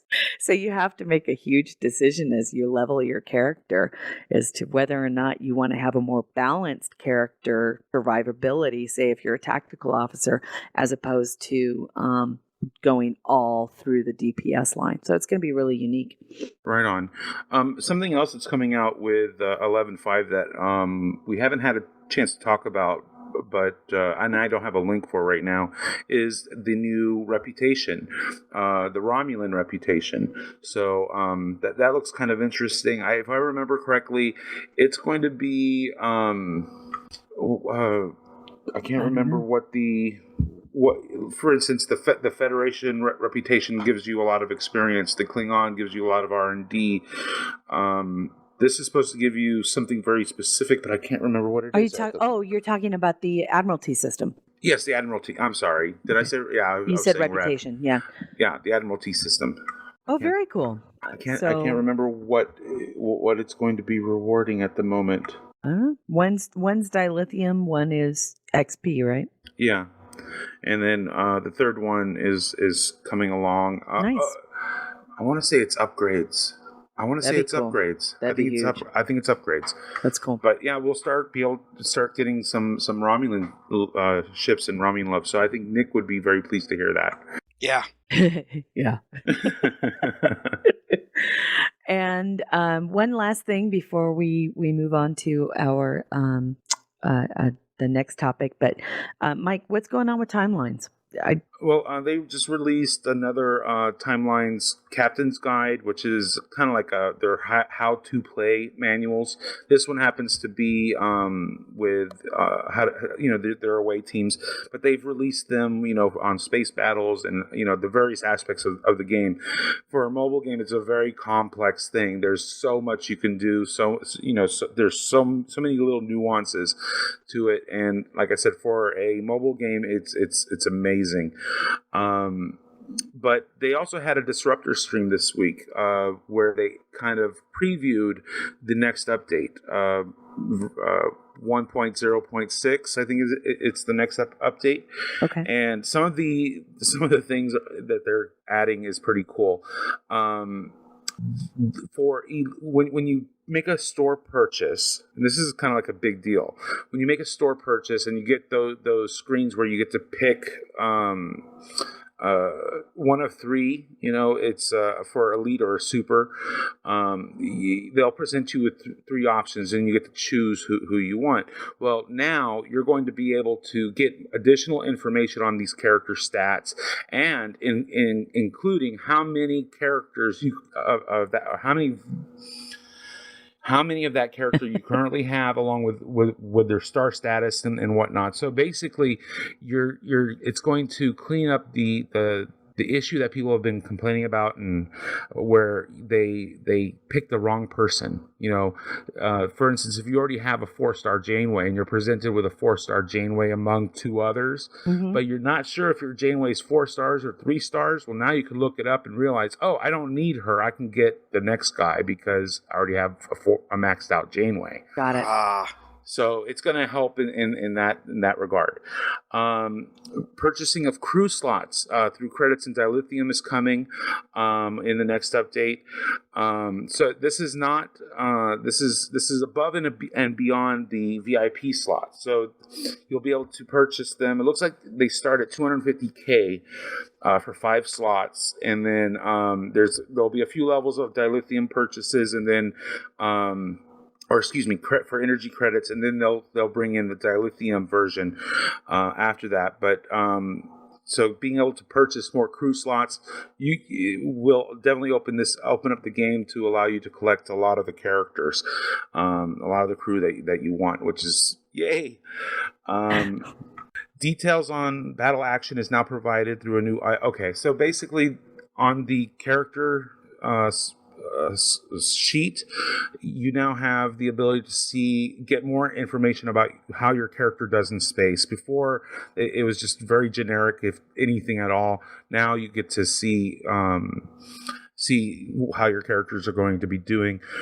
Sort and filter is coming to the crew quarters. That's the general, crew roster. So you'll be able to sort and filter there, which is good. They're expanding the ability to sort and filter throughout the game, and that's just the next step. A big item for me is replay will remember the difficulty of your missions. So on away missions right now, if you play, say, an elite mission, and you're just clicking through real quick trying to grind out some special equipment, if you happen to, it resets its difficulty level after each one, which is very annoying, which allows you, or kind of accidentally, many people accidentally spend chronotons inadvertently on a lower tier when they're trying to go for higher. Now it'll be able to remember those difficulty settings, so that'll be a huge improvement. But the big news is we're getting events. Events are going to be coming in shortly after the release of the new update. The first event is a holodeck event, and the two big prizes for it is Captain Proton and Arachnia. Oh, very cool. And it's a competition. This is going to be a Federation shuttle type of mission, but okay. It looks like they're going to be short term, about a minute apart. You can play one every minute or so. So not a long wait from what I've seen. And based on your rank, you earn a bunch of rewards along the way. And out of curiosity, I don't recall. I don't think that they do, but do shuttle missions cost chronotons? They don't, do they? They do not. Okay, good. You just need the transmissions in order to launch them. This, I don't think, requires the transmissions to play. I could be wrong about that, but I don't believe so.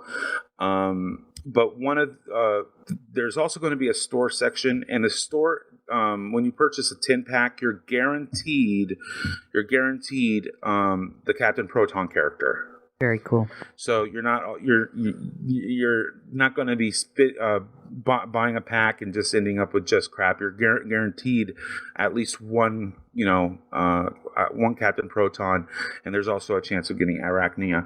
And they added bonuses. So, for instance, if you put a Janeway or a Paris into these particular missions, you get a bonus on top of what you normally get when you play these particular event missions. So all kinds of fun and interesting things are coming, the timelines.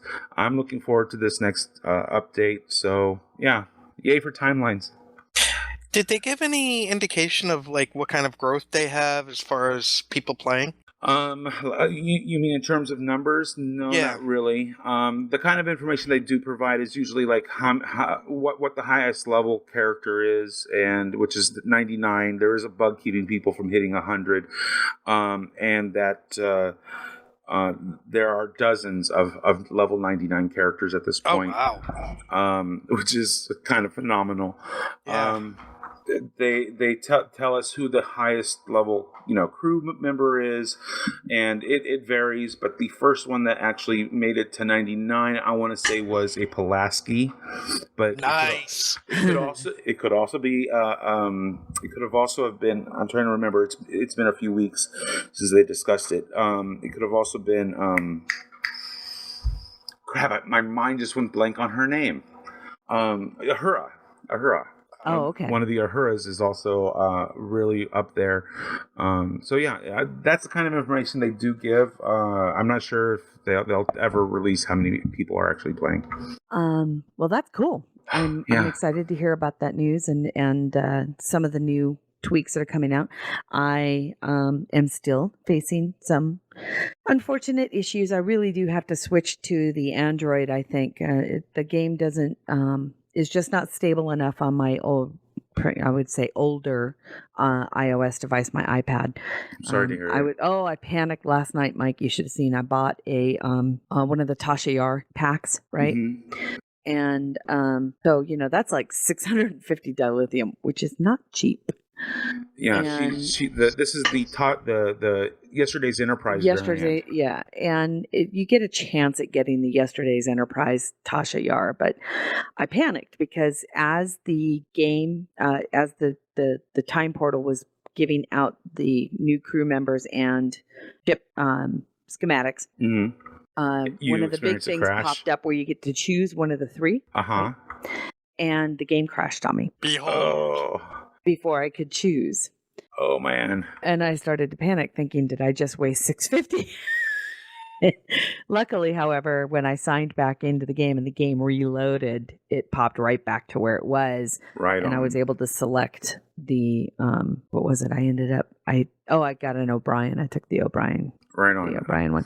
But still, it was a little frightening. So I think I'm really going to have to switch devices because it just hasn't been stable enough on my iPad. Oh, I'm sorry to hear it. I think it's just my iPad. I don't think it's the game. I think it's just because it's older Yeah. that maybe it just doesn't have. I don't know. I received a Relics, which is ironic because we're going to be talking about that later. But I received the Relics Scotty yesterday in when I purchased a Yar pack. So Cool. That was kind of it for gaming news. On general, kind of just general news, because he's been such a good friend to the show and to Trekkies in general. Our friend Eddie McClintock, who you may recall or know from Warehouse 13, amongst as well as a guest stint on Agents of S.H.I.E.L.D. There's some really big news and wonderful news for him. Like we said, when our friends get work, we love it. So this week there was he got to appear as Colonel James Harper on Supergirl. Oh, nice. And IO9 published this little snippet that said, Supergirl, Eddie McClintock has been cast in the show as Colonel James Harper, making his debut in next week's episode of the series. Now, this was, my understanding, released right before the show. I don't know if he's appeared yet or not. I don't know if that episode has gone forward. Nick, you watched Supergirl, yes? I don't remember Of course. seeing him.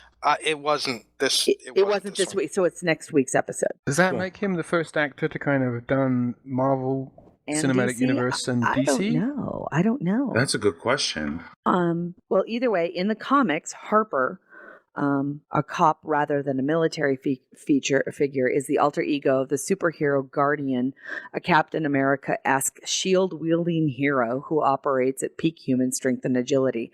There's no direct confirmation that Harper will become this heroic identity just yet, but don't be surprised. James, I would say no, because like Ben Affleck was Daredevil, and now he's that's a Batman. Oh, that's true. Yeah, that's a good point. I forgot Yeah. about him. But don't be surprised if there's more to his appearance next week going forward. So congratulations from the bottom of our hearts, Eddie. Congrats. I'm so happy for you.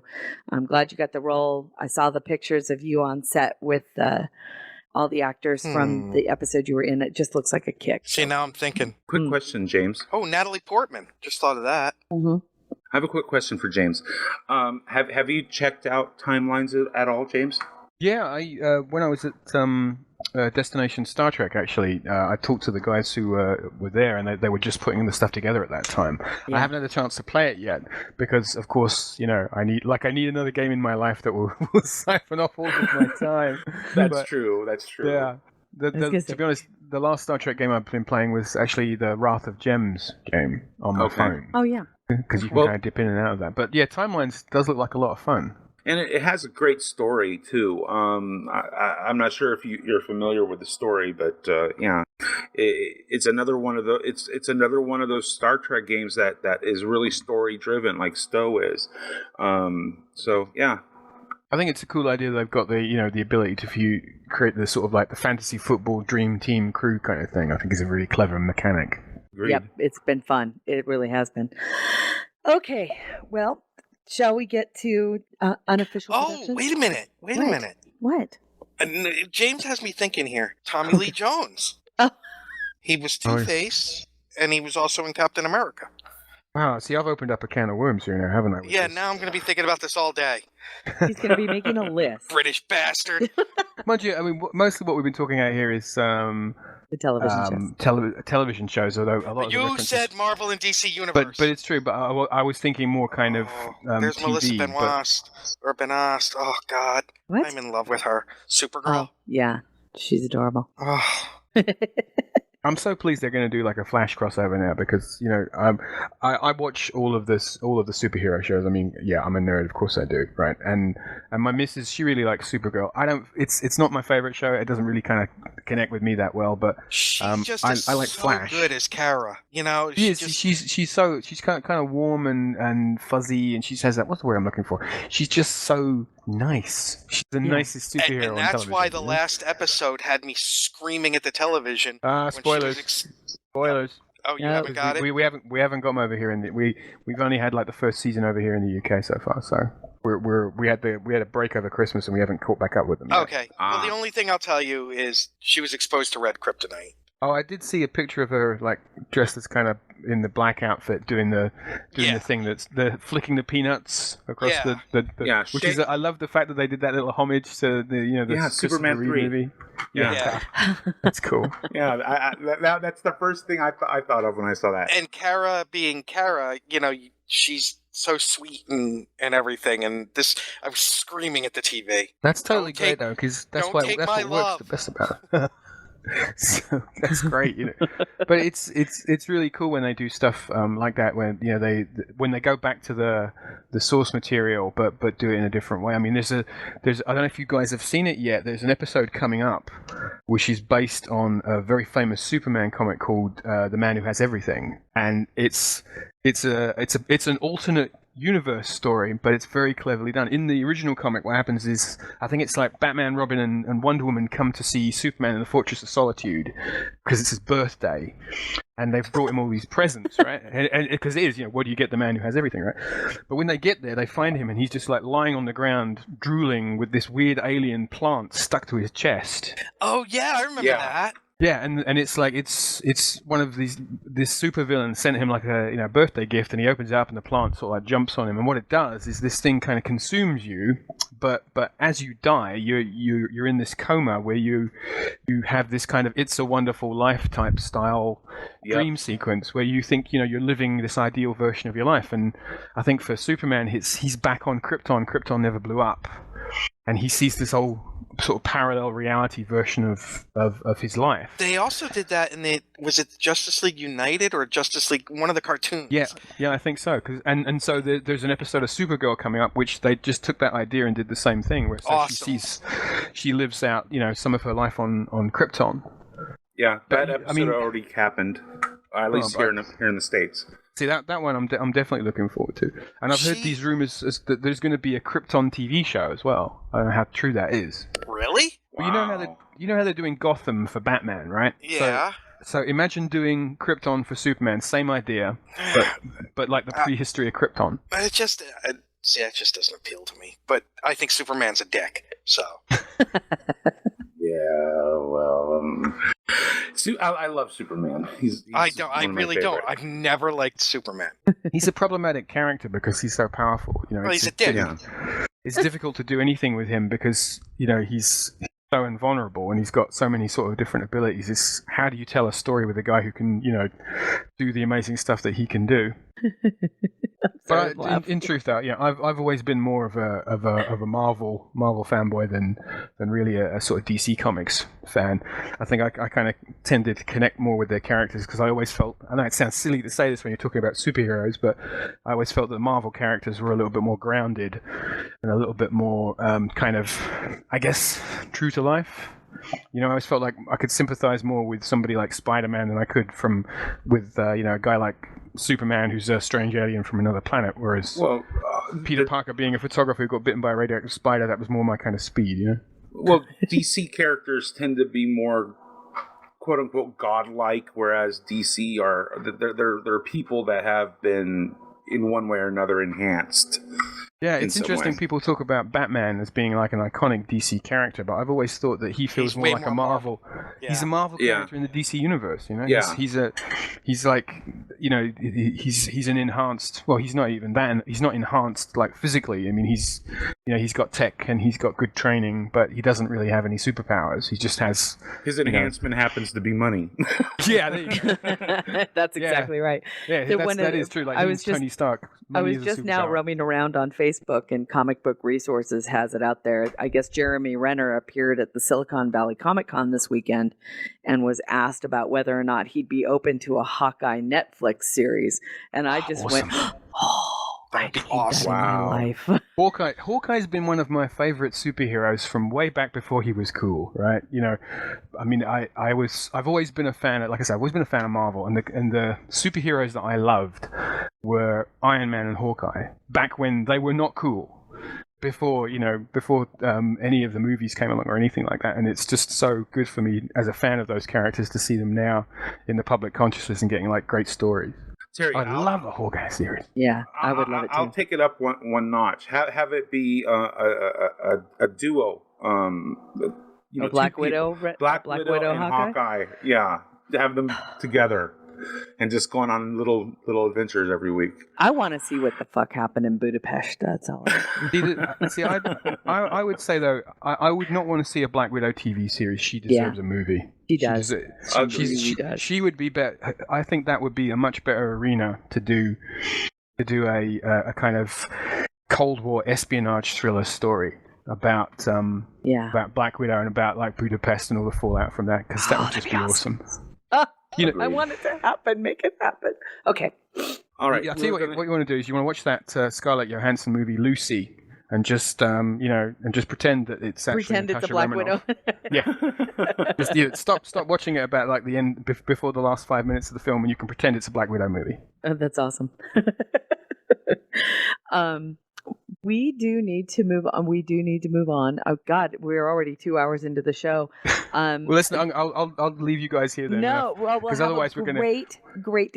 James, thank you again. Thank you so much. we will disappear down a rabbit hole of talking about like superhero stuff, and this is supposed to be a Star Trek podcast, right? You know, We so love you. I don't want We do to derail you squirrels. guys too much. We do squirrels. We do It's fun. squirrels. Cool. All right, guys. Well, listen, thanks again for having me on the show, and I will It's our come back pleasure. again and talk about more stuff when Awesome. the opportunity arises. Can't wait. All right, have a good day. Love you. Have a Thank great you. one. One. Thanks Thank for you, joining your us. Duke of Bye-bye. Lordships. Bye-bye. And we'll make sure all the links to the books are in the show notes. Yep. Thank you, guys. We love him. He's so great. Awesome. He's just such a great guy to talk to. And if you again, all didn't hear on the when we did the 24 hours when he popped in, that was so much fun. God, him He and and Kristen interviewing each other, Kristen Beyer. Kirsten Beyer, and just talking about everything. sorry. Just talking about everything. It was awesome. Wow. So now that James is no longer joining us, I think we can get to unofficial productions without feeling like we're putting him on the spot. Right. I made something Star Trek. Unofficial productions. Should we go over some of the other news before we get to the elephant in the room? Well, what do we have left? Convention news. Well, I was referring to the other unofficial production stuff that's here. Okay. Oh, yep. There we go. Well, that's that. Oh, yes. Let's make sure everybody knows that we talked about it a little bit last week. But Starship Farragut, The Crossing, is now available to be viewed and watched. Yep. I finally got a chance to watch it. Really well done. They're so much fun. Yeah, I really enjoyed it, and when we talked to John, he kind of said that the events in this episode leads them to this was supposed to be the finale, but they decided to kind of do one more to kind of sort of wrap things up and kind of see, help do the transition from one into their next series, from one series into the next one.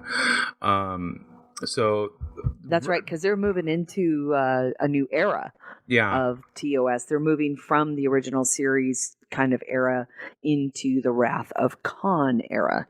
Yeah, so I think that's going to be fun. The crossing, the stuff that they go through in this episode, yeah, you can see how they now need a break. Mm-hmm. So if you haven't checked it out, please do so. Link will be in the show notes. Then as far as, well, you know what, before we get to the other, I really do. Why don't we just talk about what happened this week with Axanar? First and foremost, what did happen this week with Axanar is the news that was announced by Alec Peters that a secret group of investors were going to come in and buy the quote-unquote liability of the future rent that was paid on the warehouse studio, whatever. And then they were going to pay back Axanar for the improvements, the hard improvements that they made to this facility. I don't understand it. The reason why is because I still have a little bit, no, not a little bit, a lot of confusion as to where the other $500,000 has gone, because ever since they withdrew all of their information from the internet, they haven't produced anything what they call the financial or the budget. And the only budget that had ever been put out covered what was the Kickstarter money that they took in, which ended up being about $570 some odd $1,000, and they still had like $40,000 left after that. But after that, they took in another $500,000. So there's no outline of how that money was actually spent. So there is some confusion as to where the money is, and the idea now that after the amended complaint had been filed, which you can always go back to the GNT show site and read the amazing blogs that are being produced by Jespa that go over every single page of that amended complaint. The news that came out that this secret group of investors was going to come in and somehow buy the rent or sub, for all intent, all I can think of, it sounds like they're going to try to sublet. I don't know. So we don't know who these secret groups of investors are. There is an assumption that Alec is one of those people. They have noticed and have said that there are other Axanar supporters who have become a part of this group. So we may know more about how the money is being spent and shifted around. We don't really know. It's going to be very interesting to watch for the next couple of weeks. They do have some time left to respond to the amended complaint, so we won't hear much more about that for the next couple of weeks. There's also a couple other things. Yeah, I did post a fan dance this week with regards to my opinions on. Yes, you did. About it. I'm less than happy. I know that everybody who are Axanar supporters can call me a hater. The fact of the matter is I don't really give a shit anymore, and I don't care what you think about me. I really, really don't, because your opinion to me means zero, just as I'm sure my opinion about you means zero. Be that as it may, what I'm really concerned and over and over and over again, what this is really becoming about is I don't really care about CBS and Paramount. I don't care that they're going after Axanar.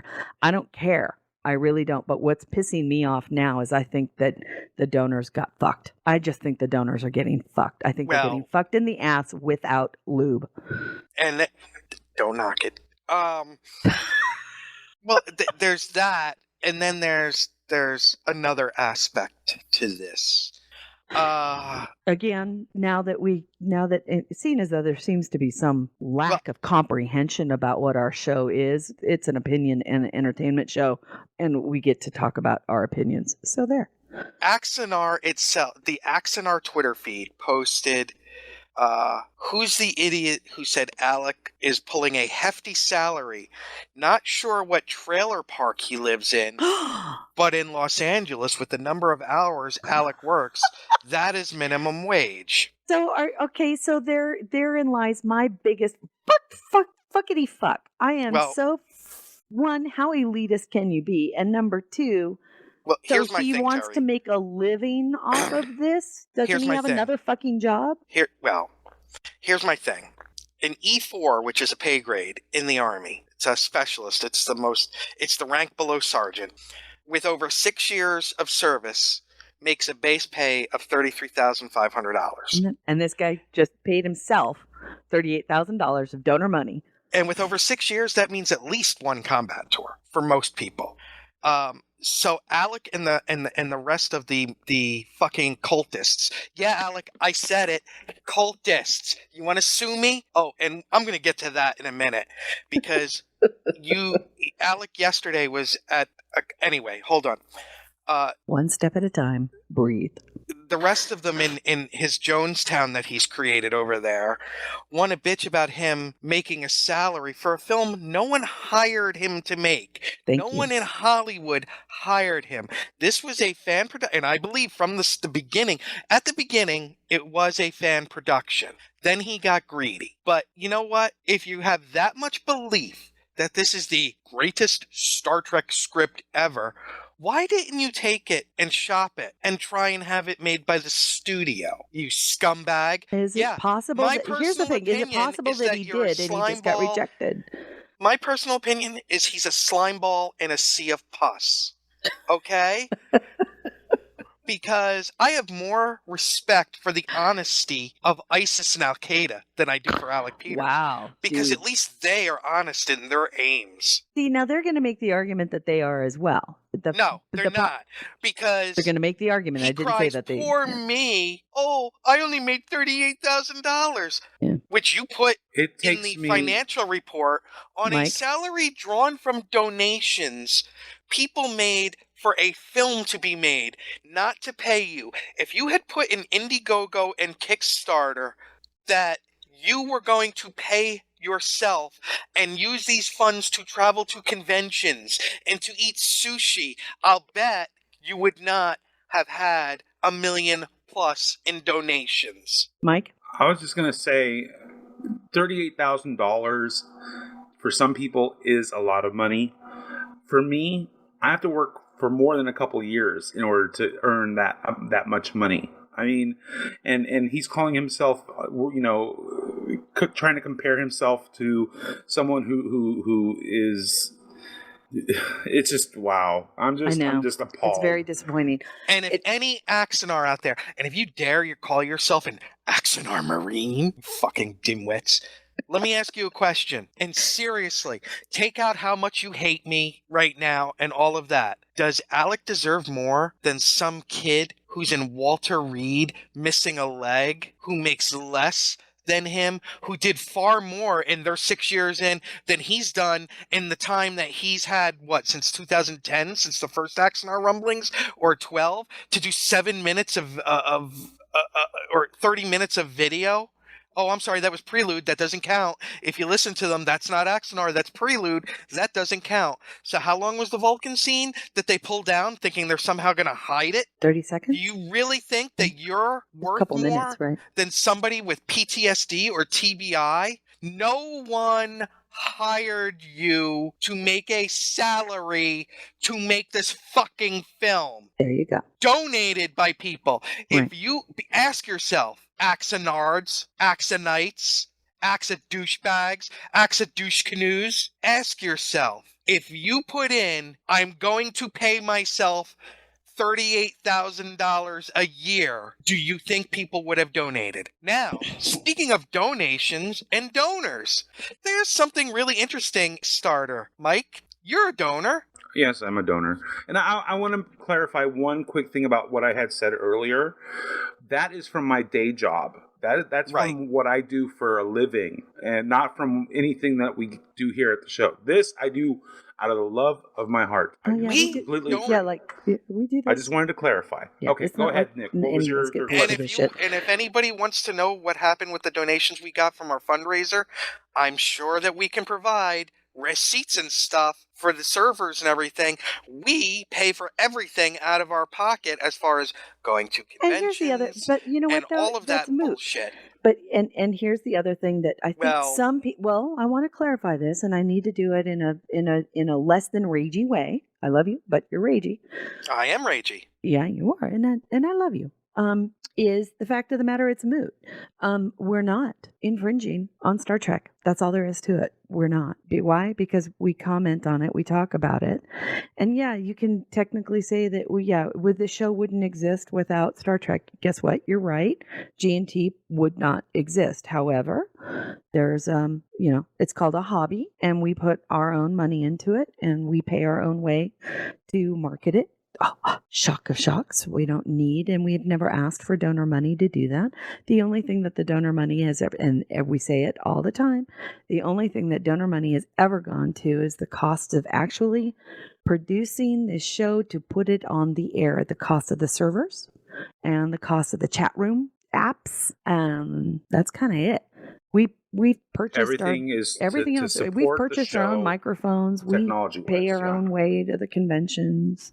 Our own hotel bills. Our hotel bills. And that I actually pay for the booth that myself. Scumbag has the temerity to ask nice people word. to pay for him to go to a convention in London now. He's asking No, not even to go to the convention, because he wouldn't be able to buy a booth at the convention because it's an official convention, and we all know now that they're not going to allow booths from unofficial productions.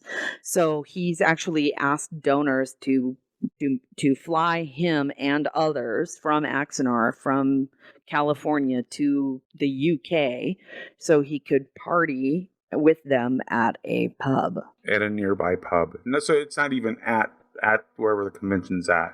Is that donors? Is that really what you wanted? That's the thing. They have the right to do that. They have the right to pull one of their friends out and fly him out there if that's what they want to do. You're right. But, they do. But the fact of the matter is we can still call them on their shit and say, dudes, really? The people that donated for Axanar did not donate for that. They donated for the film to be made, not for him to go from convention to convention for marketing. Hey, we market. Mm-hmm. And how do we do it? Out of our own fucking pocket. Oh, and by the way, we are now 229 episodes into doing this out of our own pocket. So don't tell me it can't be done, because Horizon kind of proves that it can. You know what? Pretty much every other fan production right now has been able to prove that it can do what Axanar hasn't been able to do yet, and that is actually produce what they say they're going to. And it kind of turns out that $1.1 million to produce a snippet of a scene, and no. I stand by what I said in my post, in my Fandance post, and that is the fact of the matter is that donor money was meant that people donated. A lot of people donated money to make this movie, and what they defined as making the movie is actually making the fucking movie, as opposed to actually funding ancillary corporations to support making a movie, which apparently hadn't been done at all. The only thing they did was create a teaser in order to draw more donations. The only thing they did was pay artists and model makers and other people in order to produce these rewards for donors, saying, if you donate this much, this is what you can get, all of which are Star Trek related. And they created support for a potential movie, but whether or not they actually intended to finish it is not clear. And that's where I was I'm done with thinking that there's $1.1 million out there, and this money came across and to corporations that were created legally under California and other states.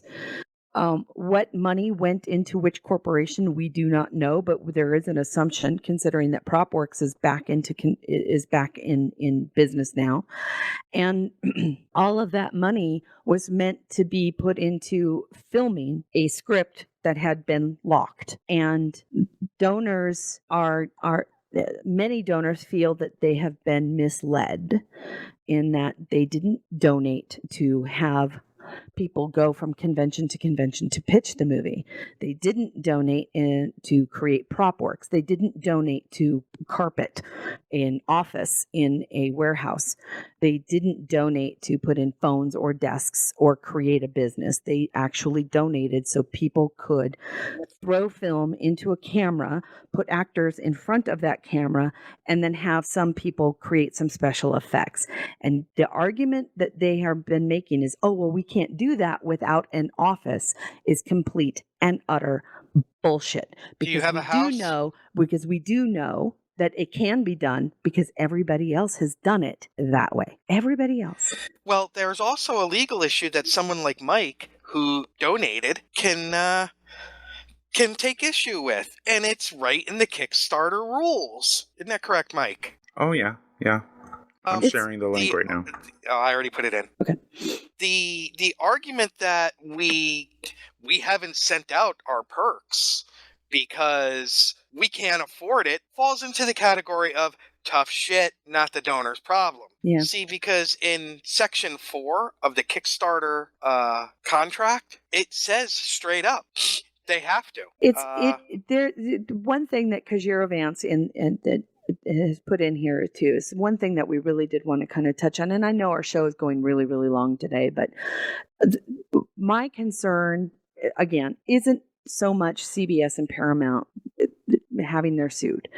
My ultimate concern has always been, where's donor money gone? And again, I can put it in context of, I understand what it's like to support somebody who says that they're going to do something. I supported Tim Brazil during his failed FedCon USA to the point where we flew and got stuck in Dallas for several days because he failed to understand how to draw capital first and actually cover the expenses for a gig before thinking that, ticket sales will make up for it. It's the same kind of lousy business practices that have happened with Axanar, in that they have drawn and asked for money and have produced zero of it, except for, again, this kind of self-perpetuating fulfillment center of IP, in my opinion, IP infringing items to donors. The fact of the matter is, what concerns me the most is the crowdsourcing. I have a feeling that at the end of all of this, folks, Kickstarter and Indiegogo will be the ones to put the kibosh on crowdsourcing fan productions. They have to protect themselves. They have to protect themselves from a suit from other companies like CBS, Universal, Warner Brothers, anybody who owns IPs of large, and saying, you know what, we can't help you fund an IP infringing fan production, whether it be Harry Potter or Star Trek or DC or Marvel. They're just not going to do it. That if you want to do a fan production now, you're going to have to come up with the money on your own, not using their services the way that it always used to be. I have a feeling that this particular case, I have a feeling that the Axanar case will be the one that puts will ring that death knell for them. I really do. And it's a damn fucking shame, because there's no recourse for the donors against Axanar. There's no recourse against Kickstarter. It's just Kickstarter and Indiegogo made a lot of money from these two gigs. They made a lot of money from that. So I'm sure that they're sitting back and waiting to see how this is all going to shake out, and I don't think it's going to be pretty. Yeah, it's a damn shame. It really is a damn shame. But Poison Fox, you're being mean. I saw that. Poison Fox, I love you. It is frustrating, and again, it's pissing me off because I'm seeing donors' money. Again, it boggles the mind to think that they took in $1 million to make a movie, and all they did was fucking create everything but. And then they wanted another $1 million after this. That just blows my fucking mind. Brings up something good. They also infringe on MythBusters IP and the Minions, which somebody in a chat room was saying, well, that was a fan that did it. No, they were selling it on the Axanar site, and I'm so tired of the cultists saying, well, that was somebody else. That was somebody else. That wasn't Alec. No, when do you put any kind of responsibility on him? Just when? Yeah. I know. You guys slobber all over him and never hold him accountable for anything. It is. And what has he produced to give you this great faith in the Lord of Trek that he is what everybody wants? Sounds awfully like Garth of Izar. No, at least that guy had a record as a war hero. For someone being true, for someone being so transparent, there seems to be this dark shadow looming around him. There's no transparency when you kick people out. Donors who have donated because they say, "Hey, I just have some questions," and that just saying I have a question alone is enough to get the door kicked in the middle of the night and you bundled off to Siberia. Oh man, it's you always know how to take it to the nth degree, don't you? Wow. I wanted to talk for a moment about the Klingon language thing that people have been kind of. You mean that copyrighted, amazingly transparently copyrighted language? Yeah. Yeah. I just wanted to point out that, that there have been, some court cases that almost made it to the Supreme Court dealing with languages, constructed languages, and Klingon was one of them that was affected. This is a product, essentially. This is something someone created, and it is as it stands right now, it is completely copyrightable. So just because you may not agree also, doesn't mean it's not true. Right. Well, one thing too is that it needs to be kind of clarified, because I think some people may not know. And it is important, because I saw somebody make a post about the Klingon language and they didn't quite comprehend. They were like, well, look, it says it's copyrighted, but it's copyrighted by Simon & Schuster. So what right does CBS have over that? Simon & Schuster is owned by CBS. So people may not realize that they are part of the same company. So it's I just wanted to put that out there so you don't necessarily end up with too much egg on your face when you say, well, Simon & Schuster's the one that produced the book. Well, you're right. Simon & Schuster did produce the book under license from CBS, which owns Simon & Schuster. So again, don't forget, things like this are licensed, and there's a partnership with licensees that goes hand in hand and with the parent company. And that is, when you become a licensee, you become quote unquote official, right? People are like, why didn't Axanar just get a license to do what they could? And I can tell you right now, because they never would have gotten it. They never would have been sold. The reason why is because the moment that you become a licensee for any product from an IP or from a company, and they license you to do things with their intellectual property or their copyrighted material, you become official. That means you become an official Star Trek cufflink maker. You become an official Star Trek toy maker. You become an official Paramount is the official artist. Star Trek movie maker. Exactly. And All Paramount Access is the official Star Trek movie maker. And All Access is the official Star Trek TV show streaming service. And CBS is the official television maker. And I gotta say, the argument that some people are putting forward that CBS is afraid of Axanar, that it'll be so much better. Why would they be afraid of something that can't be made? Because they've had how long and they haven't made it? So why would you be afraid of that? Yeah, well, that's being afraid of a team that never shows up to the stadium. The fact of the matter is Axanar never would have been given a license at all to make this movie, and that's the reason why is because CBS. Number two and number one is CBS didn't have the right to make.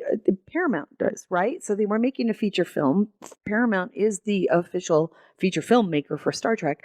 Paramount wasn't going to let somebody make a feature film and have the word official put in front of it. Well, and on top of that, doesn't JJ have the right to say Go fuck your mother. They have They I have guess a lot of rights, that's for sure. A subcontract under that the Paramount's license or something. Yeah, it just never would have happened. So the idea that somehow CBS and Paramount quote unquote needed to work with Axanar is complete and utter bullshit. They don't, and they never were going to. CBS doesn't have to do shit with any fan.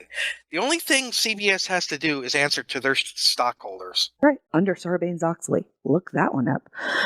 Okay.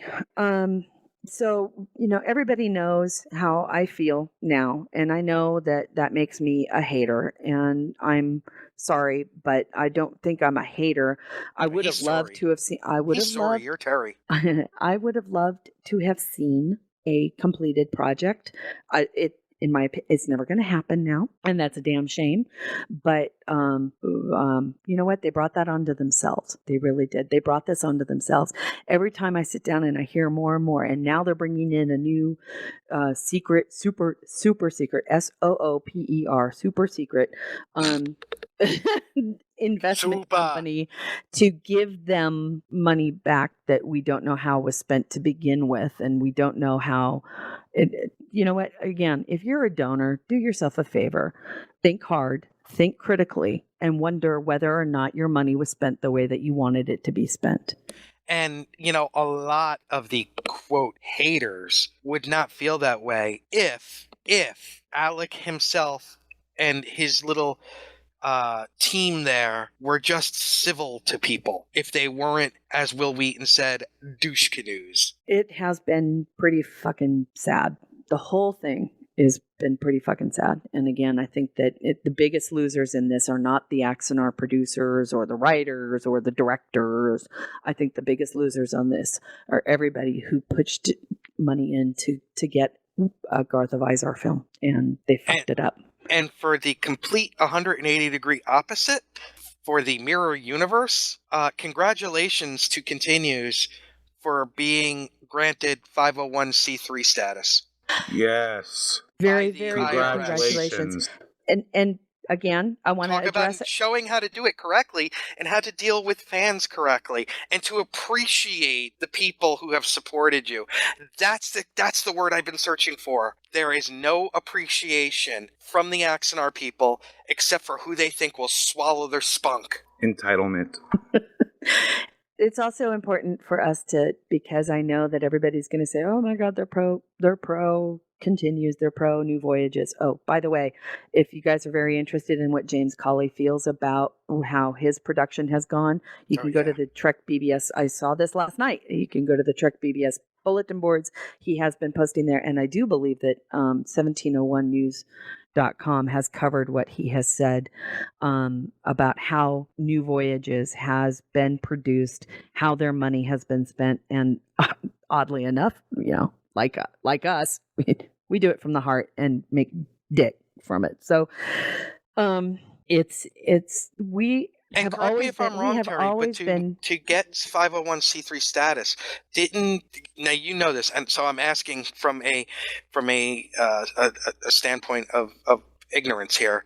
Doesn't the IRS have to pour through their books and everything to see that it starts with the state that it starts first and foremost with the state that you're in, and then once the state, there's several hurdles you have to jump. Here's the thing, though, that I want people to be very, very clear. Just because Continues got 501c3 clearance, and just because you can donate to them now and be considered a tax-deductible donation, to be very, very clear, as far as the law is concerned, it still doesn't give them permission. And I know I have to say it. Still doesn't give them permission to infringe on an IP. It is still, oddly enough, absolutely possible for them to be sued for IP infringement.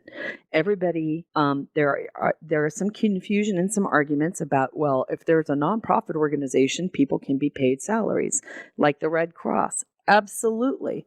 But here's the thing. If the Red Cross went out and started printing Minion t-shirts without Universal's permission, Universal would be calling the Red Cross and saying, don't do that or we will sue you.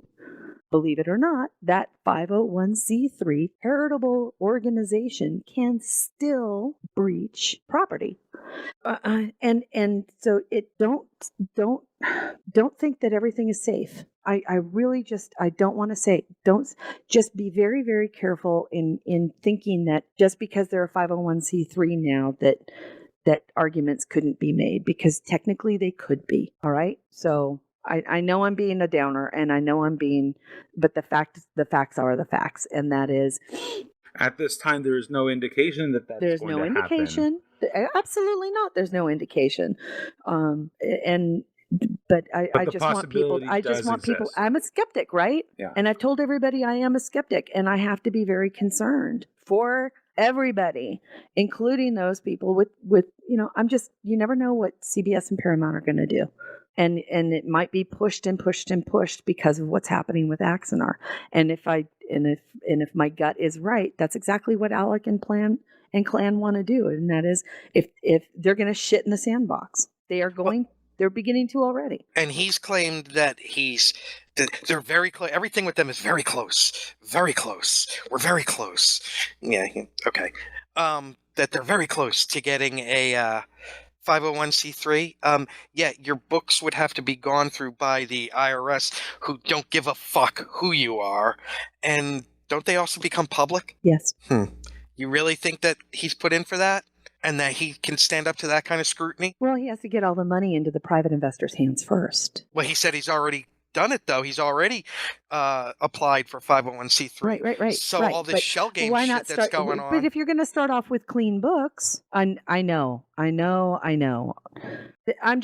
am very, very, again, my antenna went straight. My antenna went straight up when they were saying, "Oh, we're bringing in a group of private investors who are going to take over this liability of $250,000, of which the donors don't know have actually been paid out the door, or is it just a liability on your books? Because just because you owe somebody money doesn't mean you don't have money to pay the bill." Ding. Well, okay. But even if he's trying to do that, don't they still have to go back through all the stuff from the past? It depends on whether or not he starts another corporation to do it, right? And here's the thing: we don't know. We don't know what's going on with those books. According to him, and remember, he says we have to take him at his word for everything. Yeah. They applied for this before the lawsuit even came down. So wouldn't the books be going back to before the lawsuit came down? So they'd be looking at his past practices, not what's happening right now. Possibly. I think continues, they got their 501c3 going back to December 31st, so January 1st of 2015. So I think they have to make the books available for as far as they want covered. So if Axanar wants to only be covered for 2016, their books only have to show going back that far. So if they're trying to show, to go backdated as far as, say, 2015, 2014, then they're going to have to show those records as well, I believe. And we don't know what's happening because we are not being told, and nothing has been made public. Their books have never been made public. And although they've produced what's called the budget, that was the budget that occurred a year ago during the Kickstarter campaign, which only showed expenditures for the money that they got from the Kickstarter campaign and had zero to do with the money they took in from Indiegogo. None of us will know, and none of us do know. Yeah. If everything's on the up and up, then wahoo. The problem I have, though, is it just doesn't smell that way. It just doesn't smell that way. We're looking at... Does it smell like root beer? Sorry. we're dealing with somebody who's taken in well over $1 million, produced a very short snippet of a Vulcan scene that was actually produced in order to draw more donations, to say this is how much more money we want. And then they had the audacity to kind of put out there before it was stopped by CBS's lawsuit, which was they were going to go out and ask for another $1 million fucking dollars. It just reeks of greed, and it reeks of and of hiding something. And The fact of the matter is I won't be satisfied until I see those books, and I really do hope that they're produced in the lawsuit. But the fact, that we're not going to see that until long after May, because the scheduling conference isn't even until May, and that's when Discovery kind of will get kicked open, and it's frustrating as hell. It's really frustrating as hell because they took a lot of people's money, and he will be the first person to say it because he thinks that he's trying to do what's best for 13,000 donors. There are 13,000 people who produced over $1 million for a film about Garth of Izar, which is set in the Star Trek universe. And just total dick has been done with it. Dick. That's the thing. Money was spent on something completely different than filming a film. What's that, Mike? Matt offered Matt Anderson in the chat room offered a correction. He's set up a 501c3 before, so he says that nope, it's for 3 years if you're an existing entity applying for 501c3. Okay. So thank you. Here's the thing: existing entity, and pardon my skepticism. Yeah, if he creates a new entity won't have to do that. Ding. You just make a new company. Well, here's my thing, and this is the bottom line for me. Okay, if this was an original production about Billy of Genegas 2 and the USS Widget, or his ship the Widget, and that story, and all of this was happening, I would feel bad for people that donated, but it wouldn't piss me off. But what pisses me off is he raised this money with the words Star Trek as the drawing point. He can try and say now that, oh, well, we're not trying to make Star Trek, because they're trying to make that argument, but it was Star we Trek. all know that's utterly ridiculous, because they are trying to make Star Trek. That's exactly what they did to draw the donor money in. Right. If it wasn't for the word Star Trek, would he have got $1,000? That's the question. Go ahead, Mike. And producing anything less than Star Trek at this point is only going to piss off the donors. Exactly. Well, and then there's legal recourse, right? Would they have gotten the money? Star Trek. They wouldn't have. They wouldn't have gotten the money. No, it's possible. It's very possible they could have. Here's the thing. Mike wouldn't have. I would not have. You would not have. I know. But you know what? Who's to say that another 13,000 people might not have gone, oh, I would like to support a completely independent sci-fi production. I don't think it would have drawn any attention. I don't think it would have. It was the word Star Trek that brought it in. Let me finish. They wouldn't have drawn the Star Trek fans. Right? They could have. They might have drawn other fans, but they weren't going to pull the Star Trek fans who wanted Star Trek. Exactly. I'm not disagreeing with you. I'm just telling you that there is a possibility. We can't say it wouldn't have done. Yeah, because we don't know. Alternate universe. So Billy of Basementism. Sun Sale cracks me up. So yes, there's the question is they went after the money they knew that they could get to produce the movie they wanted to make, which was a Garth of Izar movie, which was and is a Star Trek character in the Star Trek universe, using Star Trek species, using Star Trek ships, all set in the Star Trek universe. They cannot deny this. Would they have gotten the donations if it wasn't set Star Trek, if it was completely original? Probably not. And the donors now, the people who have paid money in order to see a Star Trek fan production, are the ones who aren't getting what they donated for. They're just not. And they're not going to. And that's what pisses me off. And it's not CBS's fault because they're actually defending their IP. It's not Paramount's fault because they're defending their IP. They're actually obligated to. In a way, they're also protecting the fans. Well, I think so. I think they're protecting the fans from somebody who's going out and soliciting money from Star Trek fans to produce something that may not ever come to fruition.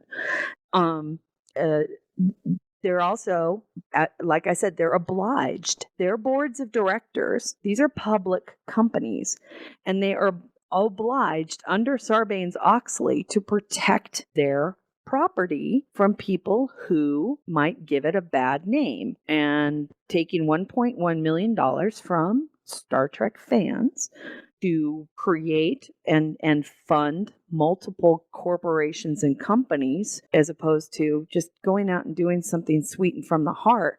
They were obliged to do. I think that this is exactly what it was. It had, people are like, it didn't have anything to do with the money. I think it kind of did. I think the money had a lot to do with it. I think the understanding and the news that came out that they were going to do a full bore studio, that they were going to create a studio that would produce independent productions that weren't Star Trek. It didn't really matter. I mean, I think that their antenna went up and thought, you know what? We just can't let this happen. And that's a fucking shame. But who brought that on? Really? When you want to get down to brass tacks, who brought that on? CBS didn't do it. It was the Axanar team. They could have taken $1.1 million, rented cameras, thrown some wonderful actors out in front of that camera, shot that script, and had it done in 3 months for the money that they had at a fraction of the cost. They didn't need to create a corporation, and they didn't need to make a studio. My opinion, of course. Some donors obviously don't agree with us, and I don't really give a shit. So there. Oh. And as happy as I am for the fans that that Continue's got 501c3 clearance, I just want to make it very clear to those people that that's awesome. It's wonderful. I'm very excited. I'm very excited that Horizon's done. I'm very excited that New Voyages has some beautiful new props that are being made using their own fucking money. It's really amazing. Yep. But I'm still highly, highly concerned about big budget, what we call big budget. I think that I think Axanar might be the one that's going to kill it. I really do. I'm losing faith that we're going to see fan productions much longer. That's sad. It is. But Star Trek continues right now. They do have their Indiegogo going on right now. They're trying to raise $350,000 to produce 3.5 episodes. So, and they have, and just so everybody knows, that's they have not bad. They have produced episodes in the past. They've produced 5 already. The 6th one is going to be out in May. They're they're in post-production on episode 7, which some of this money is going to help them finish. And then they want to get, their ultimate goal is 13, but this fundraiser is to produce 3 more. So that'll bring them up to 10. So that is their goal. So check them out. Good luck. Again, I really do want to say good luck to all of these. They've been so amazing. These shows have been so fun, and I really do wish them the best of luck in light of the current mood that's out there. I know it's been really tough, and I can understand. I can understand why things are really tough right now. However, we will be. As you can imagine, we're going on 3 hours into the show, and I think we're going to put off our 50 for 50 for next week. We'll do 4, maybe. I don't know. I don't know if Kajiro Vance has the next 2 in line, we can do 4, or we can just. What do you guys want to do? Just do 2 episodes next week? I think we've got some time that we can play with, unless you see something in the future that's going to eat up time where we're not going to be able to do. Well, God knows. I mean, every time I think that we're going to have a quiet show and Janet can go on vacation without worrying about whether or not Axanar is going to do something crazy. Every time every time I turn around and I think, oh, okay, maybe things will be quiet until their answer is due. I'm stymied by the fact that, it's like, oh, we're going to bring in secret investors and they're going to offload $250,000 in liability and then pay Axanar for all of the hard improvements that were done to this warehouse. Where's that money going to go? Are they actually going to try and make the film when, they're... Kojiro does say that we can do 2. That we've got plenty of time. So great. Because okay, our then goal is we'll to talk about the 50 for 50, right? So we'll talk about those, and that'll be fun because I think Janet will be back with us, and she had some interesting things to say.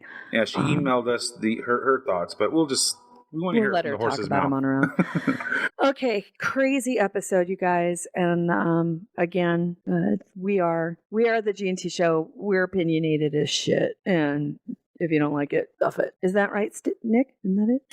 If you don't like it, I have a left nut that needs to be sucked on.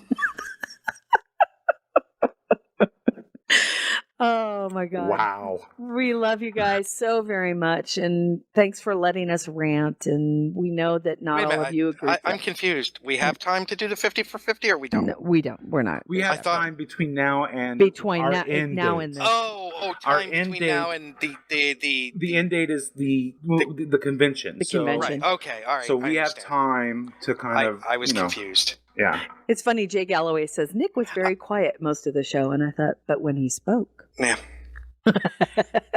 And I'm walls overclamped trembled. because Poison Fox is here, and I have missed her. Oh, we miss her too. and so No, much.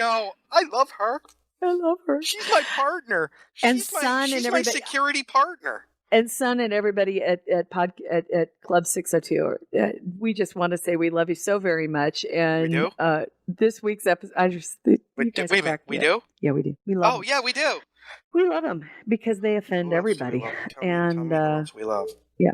Hey, we love Fox. Sensial. God damn It's it. great. Poison for our listeners. Poison Fox says he's like Silent Bob, just much less profound. God damn it. I'm over here talking her up like, because And she's awesome, and then I get that. Yeah. Well, that's why you love her. Yeah, Okay. She is Romulan after all. I know. Is it or Cardassian? How dare you? No. Who's No. the Cardassian? Is it Son? Who's the No, Cardassian? that's, what's her name? The deaf girl. Oh, yes, you are correct. Okay, I get No. it. I remember. Remember. I thought it was fellow Rami. My Romulan character in Stowe is based on looking like Poison Fox. Oh, that is correct. All righty. So I think that's kind of the crazy episode. I have no idea what we'll call it. You guys, it's just going to be. Suck my You know left what? It nut? has to do something with James Swallow, right? Because that was Mhm. awesome. I'm so thankful that he came and joined us today. It was wonderful to be able to talk to him again. Okay, title. Suck My Left Nut and James Swallow. No. No. No? No. No? No. No. No?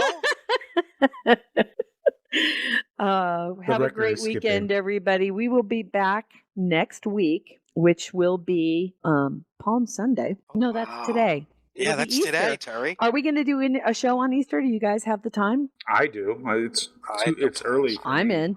Okay. Because next Yeah. weekend. Oh, and we're still on for the live supplemental log on April 1st, correct? Correct. Live supplemental log Friday, April 1st. And I talked to Dayton. Kevin might be joining us as well. my God. That'd be awesome. Not sure.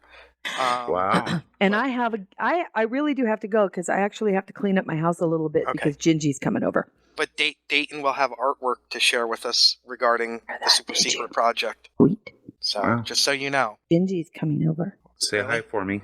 Why? Huh? Why? Because he's here in town. He's coming Why? over. We're going to go have lunch. Why? Because he's here. Why? I want to meet his girlfriend. Poison Fox was like 15 minutes up the road like 2 years ago, and I didn't find out until the day she was leaving. She was like, "Oh yeah, we're at such and such," and I was like, "Son of a bitch!" I'm so So upset. I'm going to go vacuum so, it's not, my house isn't completely disasters. So I love you guys. Thank you. Super long episode. So Oh, what sorry. time And is yet the at the same supplemental time, log? not. What, Nick? David Mosley just asked what time is the supplemental log. We have to finish working that out with Dayton. Do yourself a favor. Pay attention to our Twitter feed. Yeah. And we will let you know what time the show will start. And you can follow us at Sunday GNT. You can follow me on Twitter at Terry Lynn S. That's TerryLynnS as in Sam. Nick, where can people follow you? At Gettysburg 7, and that is the number 7. And Mike? Ceridium STO. That's SORIEDEM STO on Twitter, and it's misspelled on Facebook.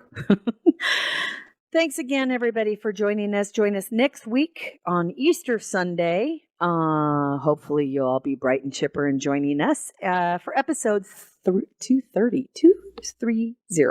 Until then, live long and prosper. Kapla. We miss you, Jasfa. Joe Luntrue, nutsuckers. Music for the GNT show is provided by 5-Year Mission, Enterprise Blues Band, Warp 11, Andrew Allen, and Rathor. The GNT show is a BLB production.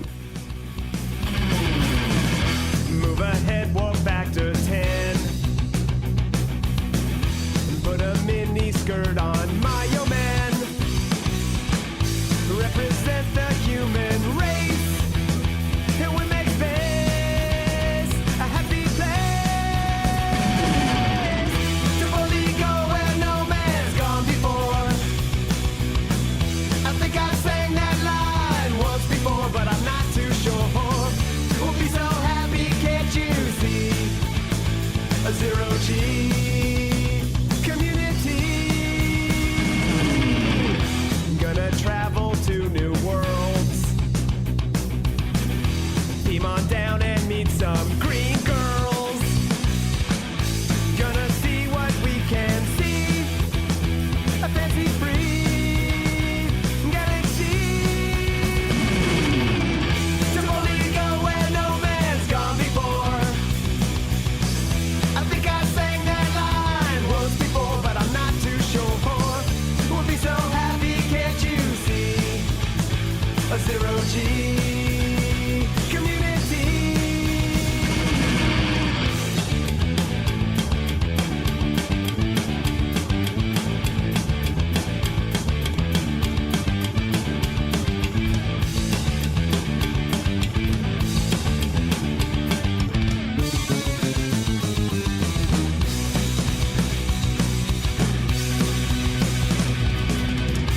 Come and take a tour with me. There'll be no cons or Kobayashi. Gonna travel to the end and make new friends with aliens. To boldly go where no man's gone before. Space happy. I think I sang that line once before, but I'm not too sure. We'll be so happy, can't you see? A zero-G